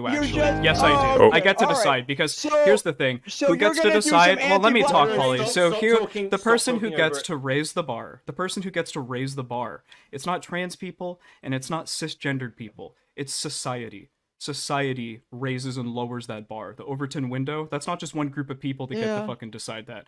It's all of Look, society. look, So, look. You don't get meritocracy to does win not a go out the debate by window because when a demonizing Black Hebrew Israelite comes to talk to Oh, me about fuck Jewish you. issues, Oh, I fucking do not fuck take them you. as seriously as a black person who practices at the fucking synagogue every Sunday and does normal fucking Jewish shit, okay? So yeah, I can very So- easily draw that line. 100%. I don't give a fuck how marginalized you are. I will draw that line any day of the week. Easy. Meritocracy. Okay, can I 100%. Okay, shut up. Just shut up. Okay, so may I so to everybody who is watching this, please understand what just happened. And Will is smiling and laughing as if he got a big What just happened is he has dug a hole so deep he's violating Chinese sovereignty. dunk. What he did was, because he can't defend himself in a debate about trans issues, he points out and demonizes very a group of black people who are problematic and thus I got a directing good one. people's race. Here, we'll Shut do up! gays against Shut groomers. up! No, Holy shit, dude! Okay. You are relying on people's Sorry. racist and reactionary tendencies to win a debater. Please understand what you just did. You're not being good faith. You're instead finding the most incendiary. You're race baiting to try to win a debate on trans issues. Fuck you, dude. Okay, both of you, stop. Wonderful. Because this is why I end up. This I is why I end apologize up for jumping in interrupting. so much because I'm trying to. Because I'm not just. Yeah. I'm not just. It's fine. Hold on. like, moderating. Beckett, I I'm got ending you. up It's fine. having I to- interrupted. I'm- It's fine. I interrupted. That Yeah, was bad. I'm I'm- gonna stop doing that. I understand. Okay, I'm let's ending up continue having with to this. mediate, and Yeah, it's fine. Getting, It's fine. Let's continue with this. I got it. getting It's fine. hotter. It's getting okay. hotter to the extent that Let's- I think Will's ending up saying things Getting hotter. like It is getting Again, hotter. Just are just Will. the most extreme things. And no. I'm 'cause not. Because I know we're Beckett, falling. I need you to just be quiet and moderate when I interrupt, or I'm a dick. Okay, so Polly, Dog, meritocracy. No, you Polly need people. to shut up and Meritocracy. listen. Quote from You need- quote from Polly people. Meritocracy goes out the wall. Or goes out the window when we talk about marginalized people. So I brought up the idea about how we have a marginalized group, black people and Jews, and they we have a meritocracy when we discuss Jewish issues. It's fine. So you want to do Look, gay issues. So gays against grooming. Let's talk about them. Okay, gays against grooming. Yeah, Should I look, rely on someone I from think- gays against grooming in their discussion of trans people? Or should I not? Do you see what you're doing? Do you see what you're doing? Now you're bringing out groomer tropes. All right, enough Dude, of that. okay, No, listen. I'm not bringing up groomer Beckett, tropes. I'm Beckett, bringing up an no. organization of That's people. actually fair. He's not bringing up groomer tropes, although the juxtaposition of that phraseology, even if that's not what he's doing, was in very poor judgment. People. I'm bringing up an organization of people and they are a marginalized group. These are gay people. They're marginalized, right? We would agree that gay people are marginalized. But the thing is that this group of gay people, I do not give a shit about what their opinions are because they think that trans people are Beckett, you grooming need to people, stop and that this is rant. wrong. Okay. This 'Cause is yeah, not. 'cause This is on topic. destruction. This Yeah. is on topic. No, You can't problem wriggle is out of doing- it. You can't do it. No. I think I don't think we really. This is yeah. Topic. Although, he is comparing poly people to the LGB Alliance and Gays Against Grooming, and the Black Israelites, and presumably any other number of anti-Semitic or racist or whatever, just categorically unacceptable groups, things of that sort. Oh, I don't think Polly is making Will. No, I don't think Polly is making Will look good either. Who said that this made Will look better than the previous conversation? This one's kind of worse, honestly. Like, the first one looked just dumb. This one looks... like, look at his face. What is this expression? Like, what do you think? Do you think you look... What is this?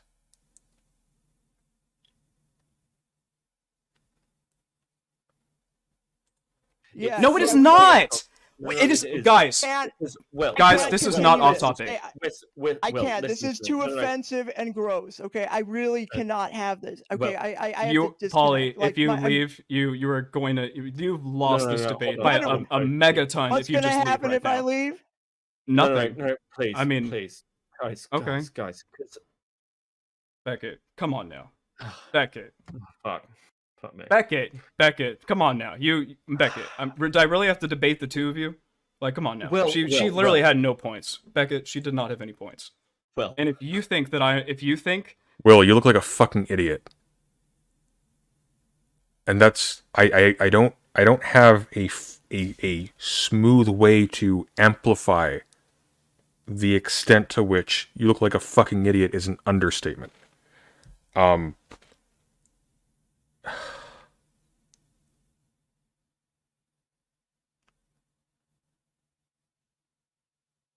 Polly's the only one who had points in this conversation. And I don't like Polly at all. So here, let's zoom this one in so we have it for the thumbnail. 'Cause oh my god. Will, my dude, You gotta just...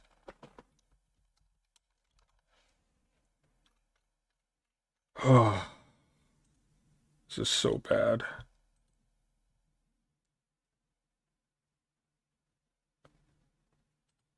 That the gays against groomers argument in this discussion is wrong or disanalogous. It's not. It's a group of marginalized people, and I do not care about what their opinions are about trans people. Stop. It's not that it's wrong or disanalogous. It is to do with the fact of where you drove that conversation.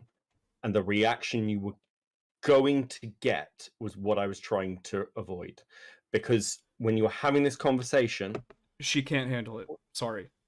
Yeah, but at the same time, like, regardless, yeah, she's not fit to discuss she's not fit to discuss trans issues if she can't even handle little old Will, who's not even a transphobe. This is insane. Beckett, come on now. Will.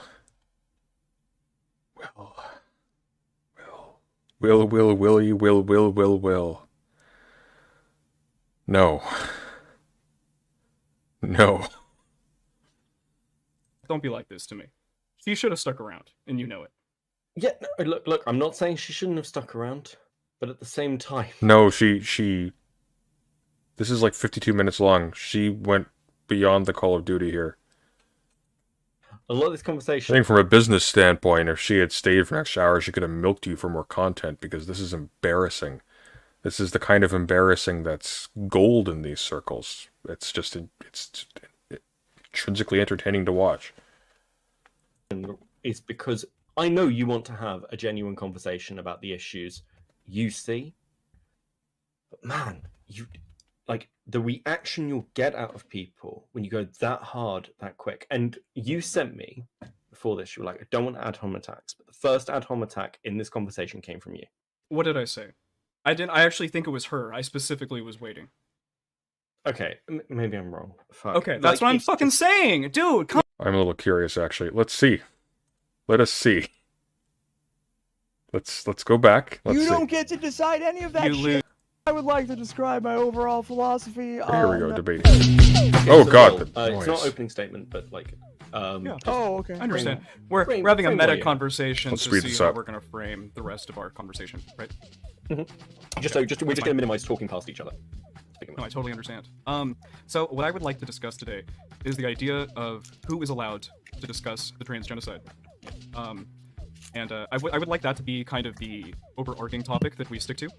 But obviously, that is perhaps analogous to other types of topics, and we can go there as well. But I really would like the theme to be who is allowed to discuss the trans genocide. And we can kind of define that together and go from there. I mean, I'm not one for definitions, but I think I take your point and what you want to talk about. Okay, and Polly, what would you like to get out of this?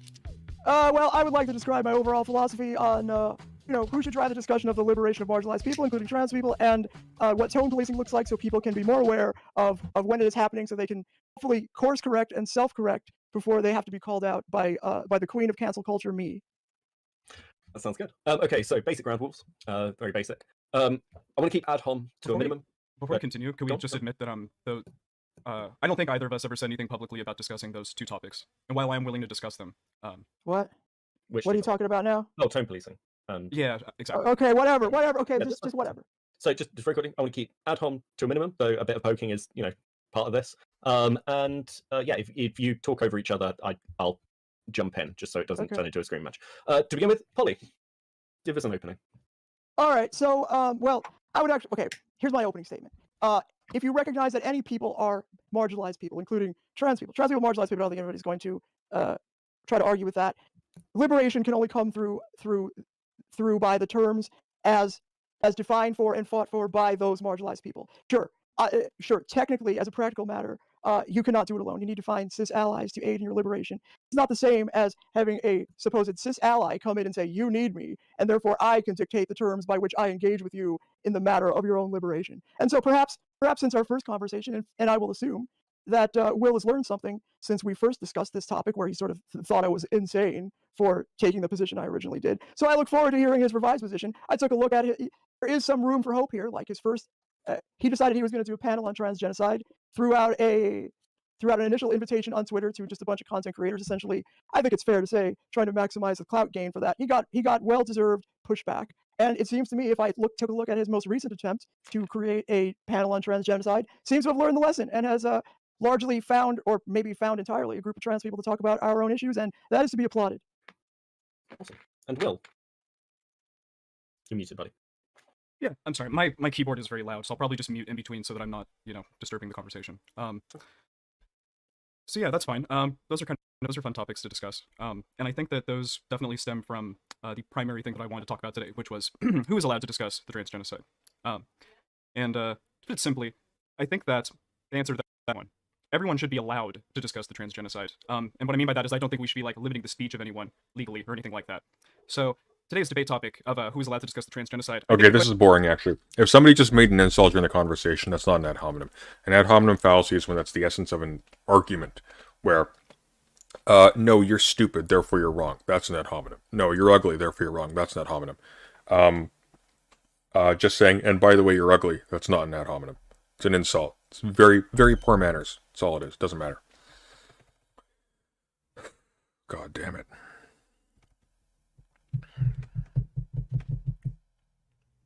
Okay. Well.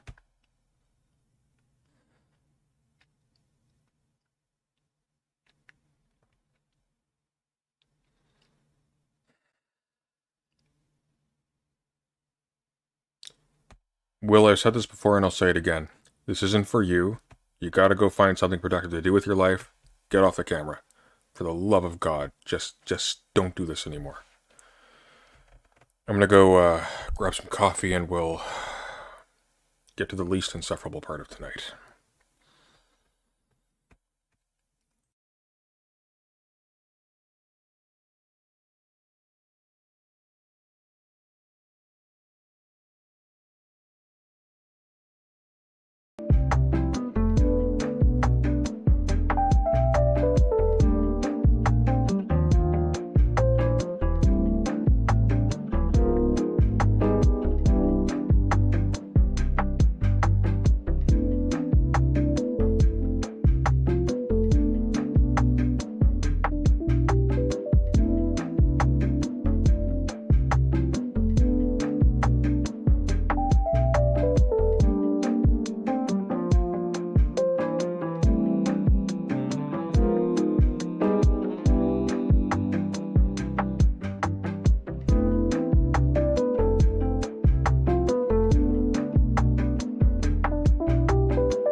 back.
So, what we're going to be looking at now is a video by Counterpoint. It's called Why I'm Right Wing.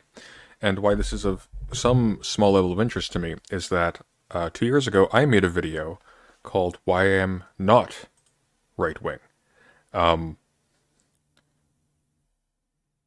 So that's about it. Somebody pointed this out and I haven't seen it yet, so we're going to watch that.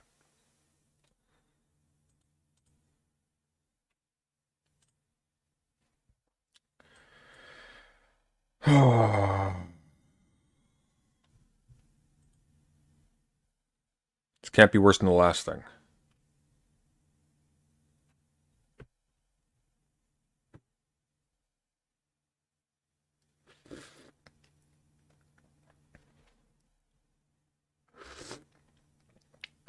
I think I misjudged the volume of that this cup can hold.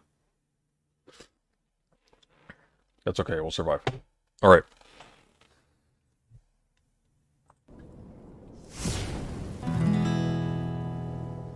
Hi guys, welcome to Counterpoints. My name is Connor, and today we're going to be Hi, breaking down Connor. why I'm right wing. It is a video that I had back on my channel a while ago, but I wanted to remake it and update the quality a little bit. That way it can be used as references going forward. So we had time to think about without this. ado, let's get into it. I'm, of course, a science fiction, political, and philosophy nerd, a Marine Corps and law enforcement veteran.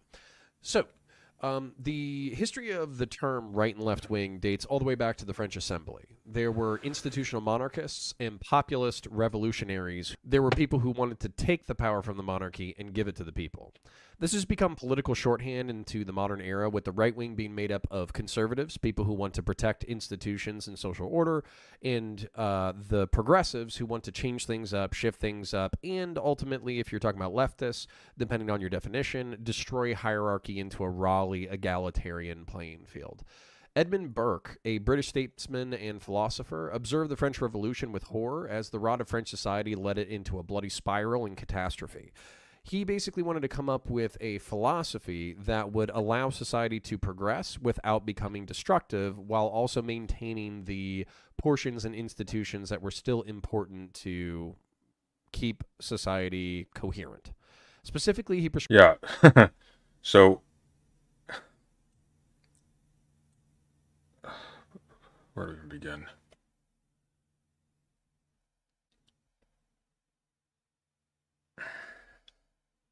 Let's let him run his logic through, and then we'll comment on it. Prescribed that conservatives should start from a de facto assumption of the status quo, needle and question progressives about their proposed solutions to weed out the bad and bloody ideas, and then to adopt what makes sense and let go of what doesn't.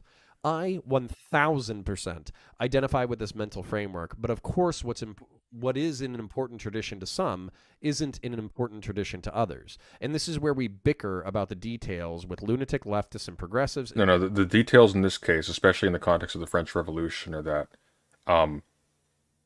people were starving. It was France was a disjointed mess.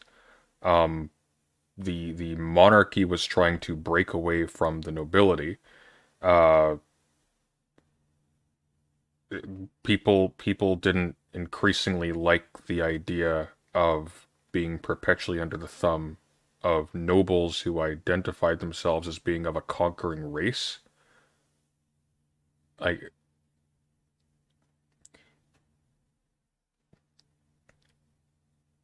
general rule of thumb here, okay? If a community is in a situation where a successful revolution has taken place, things were not working. Right? That stands to reason. It doesn't do a whole lot to say, well, they should have looked. They should have just looked at society and said, well, does the system work? It didn't work. Obviously it didn't work. We know it didn't work because it died. Not only that, you owe. Oh my God, he's going to talk about American Republicans later on. I'm sure of it. You owe the Republican Constitution of your government to precisely those same philosophical moves that gave rise to the French Revolution itself. And in fact, you owe the success of it to the success of the French Revolution as well.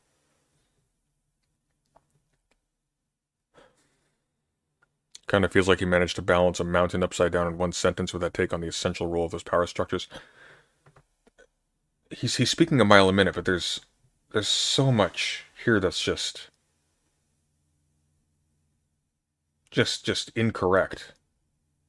Insisting society doesn't even need people skeptical of their ideas. Considering the horror of leftist revolutionary history, I suggest that they grow up a little bit. Another Burkean observation. You know, they were throwing like revolutionaries into dungeons, right? Like they weren't benign to them.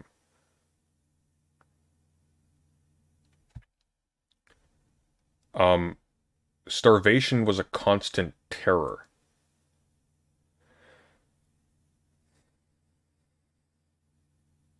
Oh, fuck. I'm gonna have to do a video on this. Societies need a contract. It becomes a participant not only between those who are living, those who are dead, and those who are born between. Yeah, but Burke was an idiot. There's a reason why Burke is not generally taken very seriously as a political theorist. He's just a conservative. He's just a conservative commentator. There's no meaningful content here. This is just a claim. Society is not a contract. That's wrong.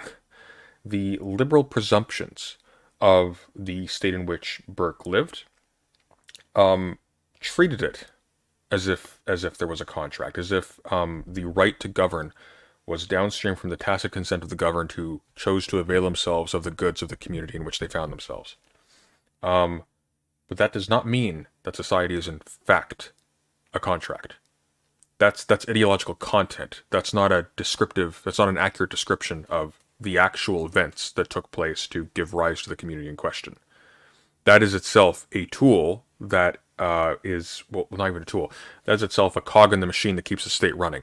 That is not a scientifically accurate description of the state. Just because you find someone who has some kind of like canonical status who says something that you find agreeable doesn't mean that the argument holds. Burke is not great. He's not great. He's very uncritical. He's very aloof. He is not very perceptive. He's also, by the way, in a different country. I don't know if you noticed this, but Burke is not a French name. He is hearing reports of, oh my God, society is breaking down. They're guillotining people. Da da da da da da. He is not balancing what led to that. He is not balancing the value of the freedom of French subjects, now citizens, etc., etc. I deeply identify with is that the social contract is not just amongst the living, but also amongst the dead and those yet to be born. I found by the way, leftists and hedonists in particular. That's not true. You have no social contract with the dead. You have a social contract with your fellow citizens, in theory, that is upheld by a sovereign power. And that is all. Because a social contract is not a promissory note to respect each other's dignity. It's a promissory note that we will behave in X, Y, and Z ways if you do, and we will maintain this by means of a corporate entity to which we have referred our capacity to inflict violence on each other. That's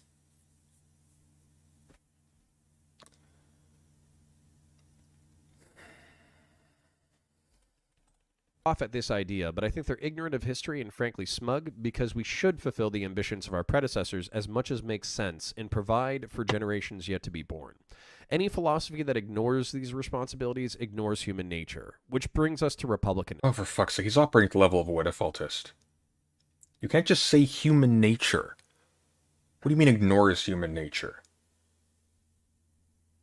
There is no fucking human nature. We're an evolved species.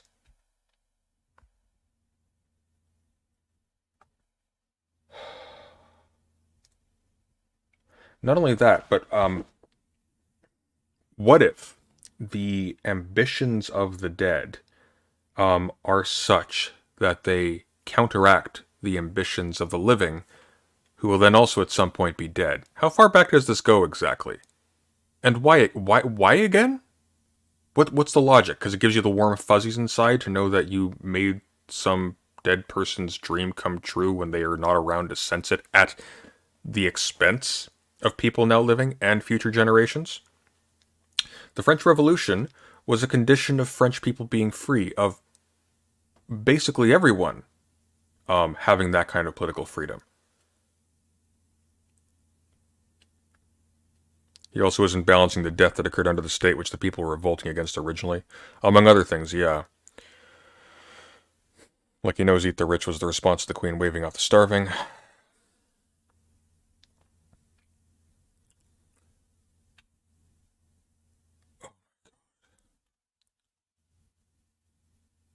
You don't have a contract with the dead. If you have a personal relationship with somebody who is dead, and you have a personal motive to carry on their legacy or something, that's a you thing.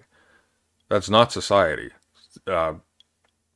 Nowhere do the dead maintain a contract. The dead can't tacitly consent. They are out of this world. They are out of the picture. They can't choose their sovereigns anymore. They are not citizens. The Founding Fathers were not stupid men. To the point of rage, I find people who dismiss the Founding Fathers to be absolute fools. When creating the American Republic, they didn't just cobble together a hodgepodge of random European ideas. They were intentional about recreating the best parts. Why are you showing a picture of Pericles? Pericles is not one of the Founding Fathers. What is this? Of Greece, Rome, and Europe into a semi... Oh, I see. That's Greece.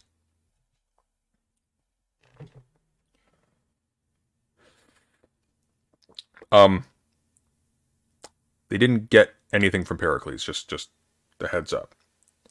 I mean, they did, but that's... We don't have Pericles. Pericles is a character who's largely a reconstruction in Thucydides and Plutarch.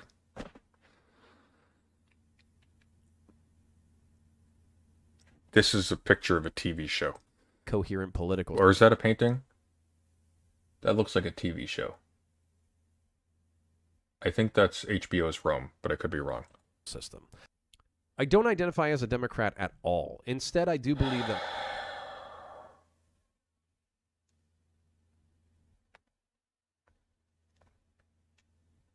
looking at what makes society function and then creating difficult to overturn rules that act as guides is the best way to create a solid social foundation. You know who allied with the Americans against the British?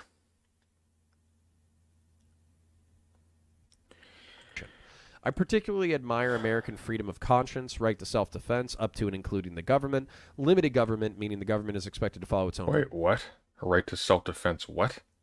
Defense, up to and including the government. The right to self-defense up to and including the government. What the fuck do you mean? Do you mean the government has the right to self-defense? What does that mean?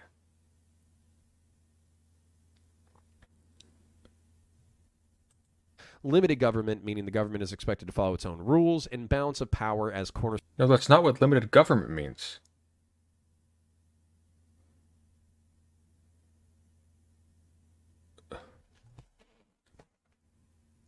Limited government, as in the government is expected to follow its own rules.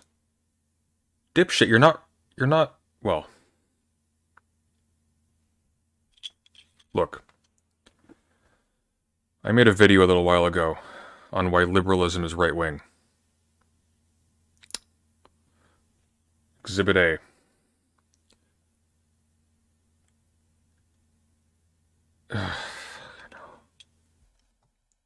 Cornerstones of our society. I wish to conserve these ideas, and for many viewers, these ideas might seem as inescapable as gravity, or as assumed as the air you breathe, but they're not. For most of history and in most of the world, this is not the norm. Not only that, there are authoritarian factions and zealots constantly chipping away at these ideas. When I see the dismissal of free speech as a concept, gun rights, or an embracing of authoritarianism, I see an existential threat to the structure that keeps America together. Without it, I just think we're a bunch of warring tribes and actually share very little in common. Which brings us to capital L liberalism.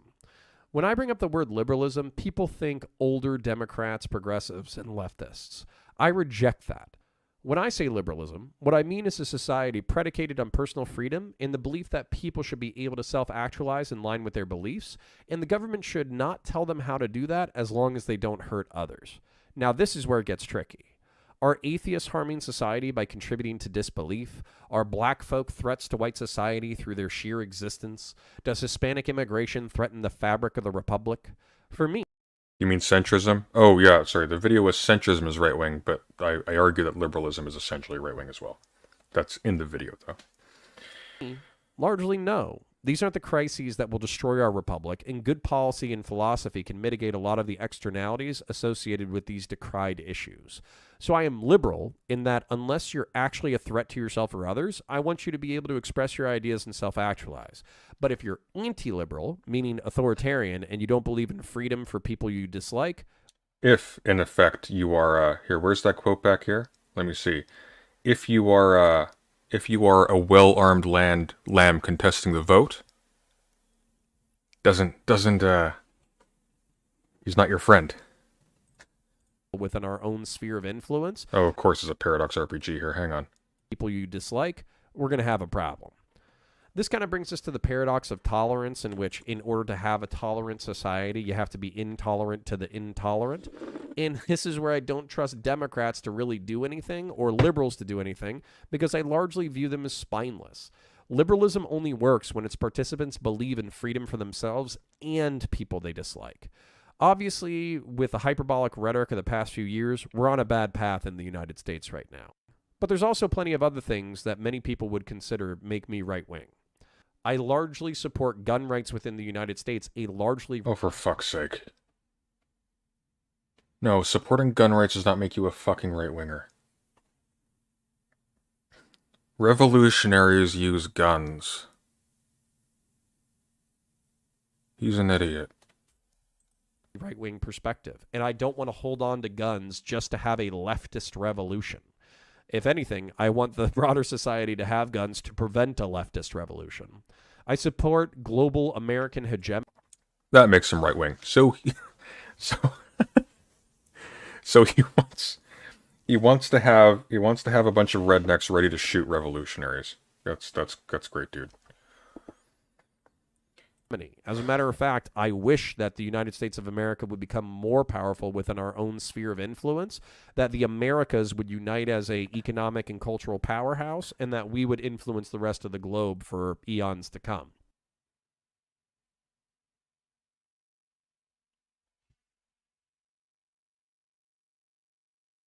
So you want to annex South America?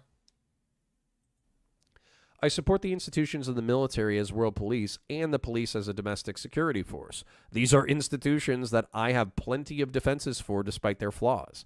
I do want to restrict abortion within reason, namely after 20 weeks, and with the exceptions of rape, incest, terrible defect, and also threat. Terrible defect? Oh, I see. good Christian boy wants to ban ban abortion past a certain point unless for eugenic reasons. To the mother's life. That's because at around 18 to 20 weeks, the central nervous system begins to form, and at that point, I believe a fetus is capable of feeling pain and therefore has some level of personhood that should be protected. And on a personal moral perspective, I think abortion before 20 weeks is still immoral and should only be allowed as a compromise with people who view it as a human right. I prefer mixed economy. Okay, does he give reasons for any of this, or is this just like here's my D&D character sheet. This isn't telling us anything. Oh my god. It's like the top of this has just become a seal of marshmallow. It's glorious.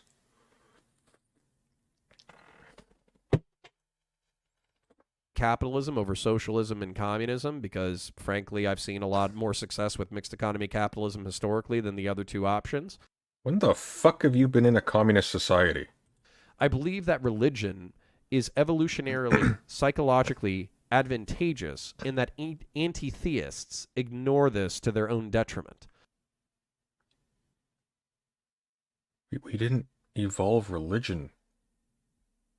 Those are things that people built in history. They're organizations and stuff. We didn't.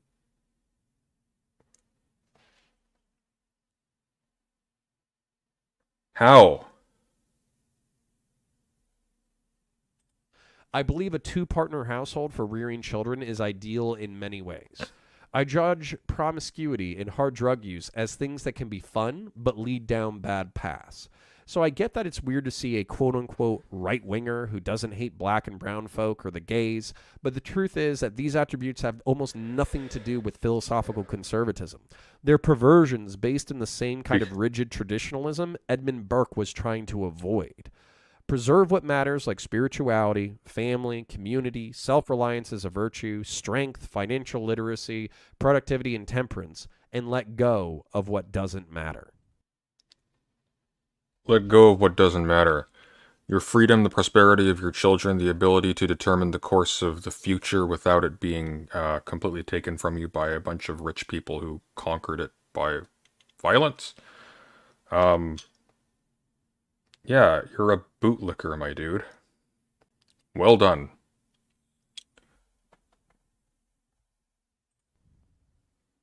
Like being rude to gay people and trans people and black people. Wait, what about being rude to... what? I believe a two-partner household, but the truth is that these attributes have almost nothing to do with philosophical conservatism. They're perversions based in the same kind of rigid traditionalism Edmund Burke was trying to avoid. Preserve what matters like spirituality, family, community, self-reliance as a virtue, strength, financial literacy, productivity, and temperance, and let go of what doesn't matter. Like being rude to gay people and trans people and black people.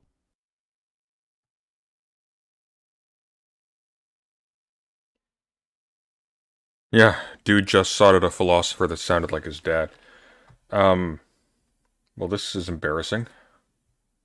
That was it, right? Yeah, what a boob. That was dumb. That was dumb as a marshmallow.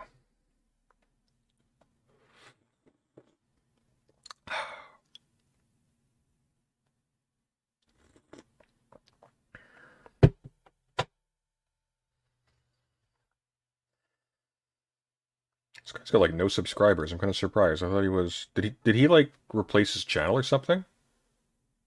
Only 600. I thought this guy was like better known. He's definitely better known on Twitter. I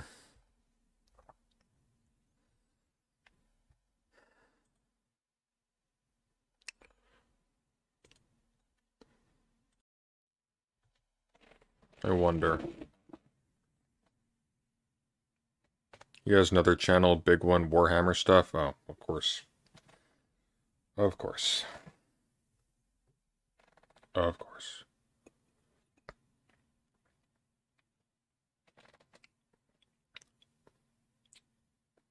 Okay, I need like a spoon or something. Give me a moment. Screw it. This isn't his main channel? Okay. Well. Oh god. He's got a 30-minute video here on the truth of the Great Replacement.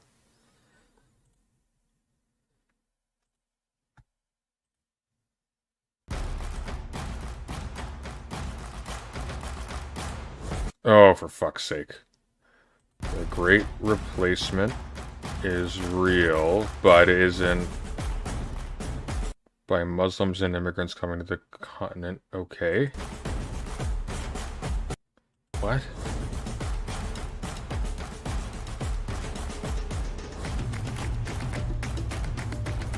It's catchy.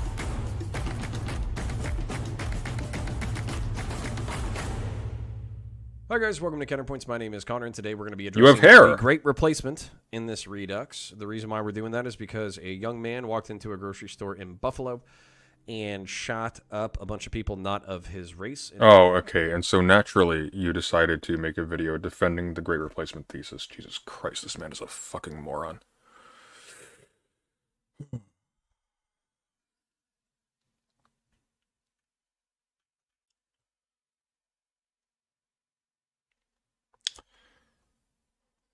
Like, what's the... No, you shot the wrong guys. Oh my god.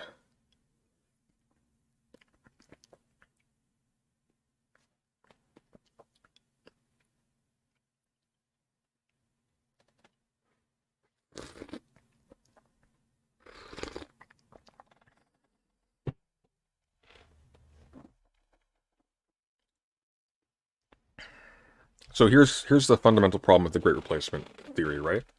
In principle, let me make myself big for this. So in principle, it is entirely physically possible for demographic change to occur where people who look like me become a visible minority at some point in the future. That can happen.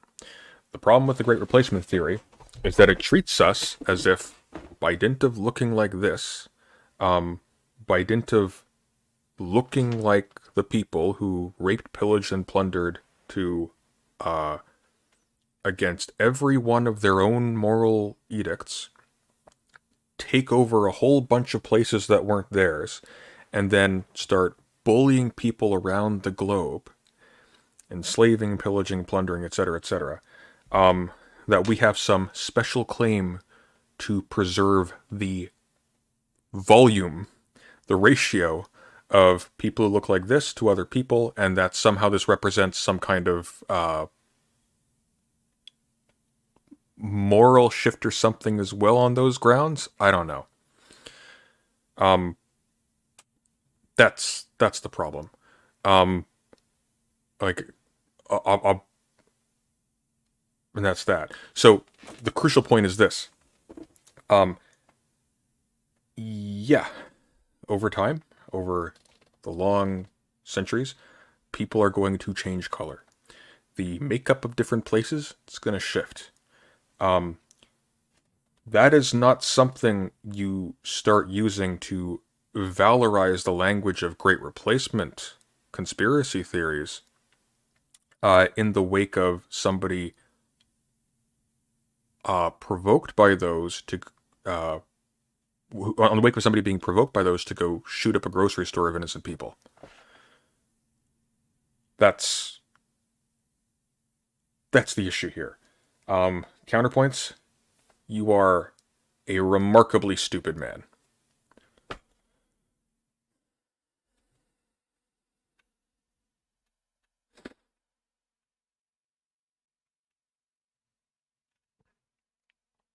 You didn't argue any of this? I don't care. I don't care. Life's too short. This thing's 33 minutes long. I'm satisfied by the previous video we watched that this guy has no idea what he's doing. So we can move on. Bigger fish.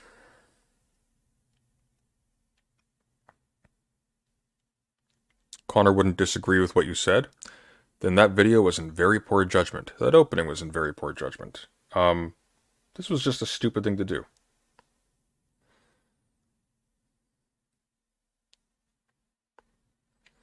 And I'm actually pretty confident we would disagree. But it doesn't matter. Doesn't matter at all.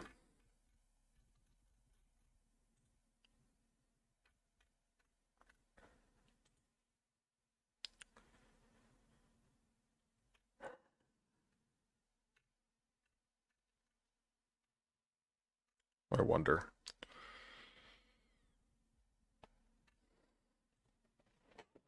See if Aiko's still streaming. Or if she's streaming, I guess.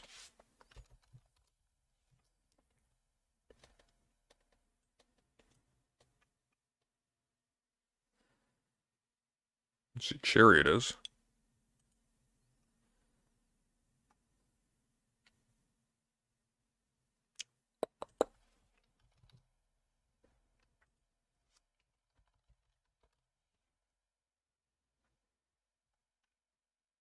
Damn. Alright.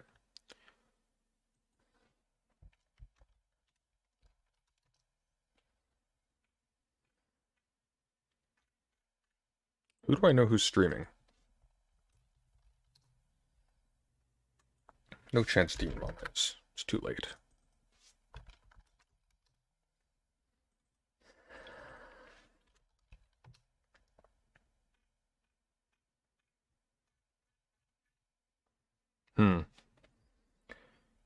Well,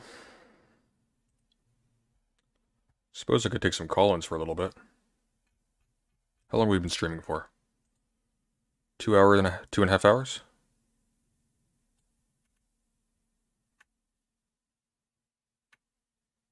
You know what? We're doing a long call-in stream tomorrow, and we're doing research as well. So let's just call it here. And I will see you all tomorrow. Take care.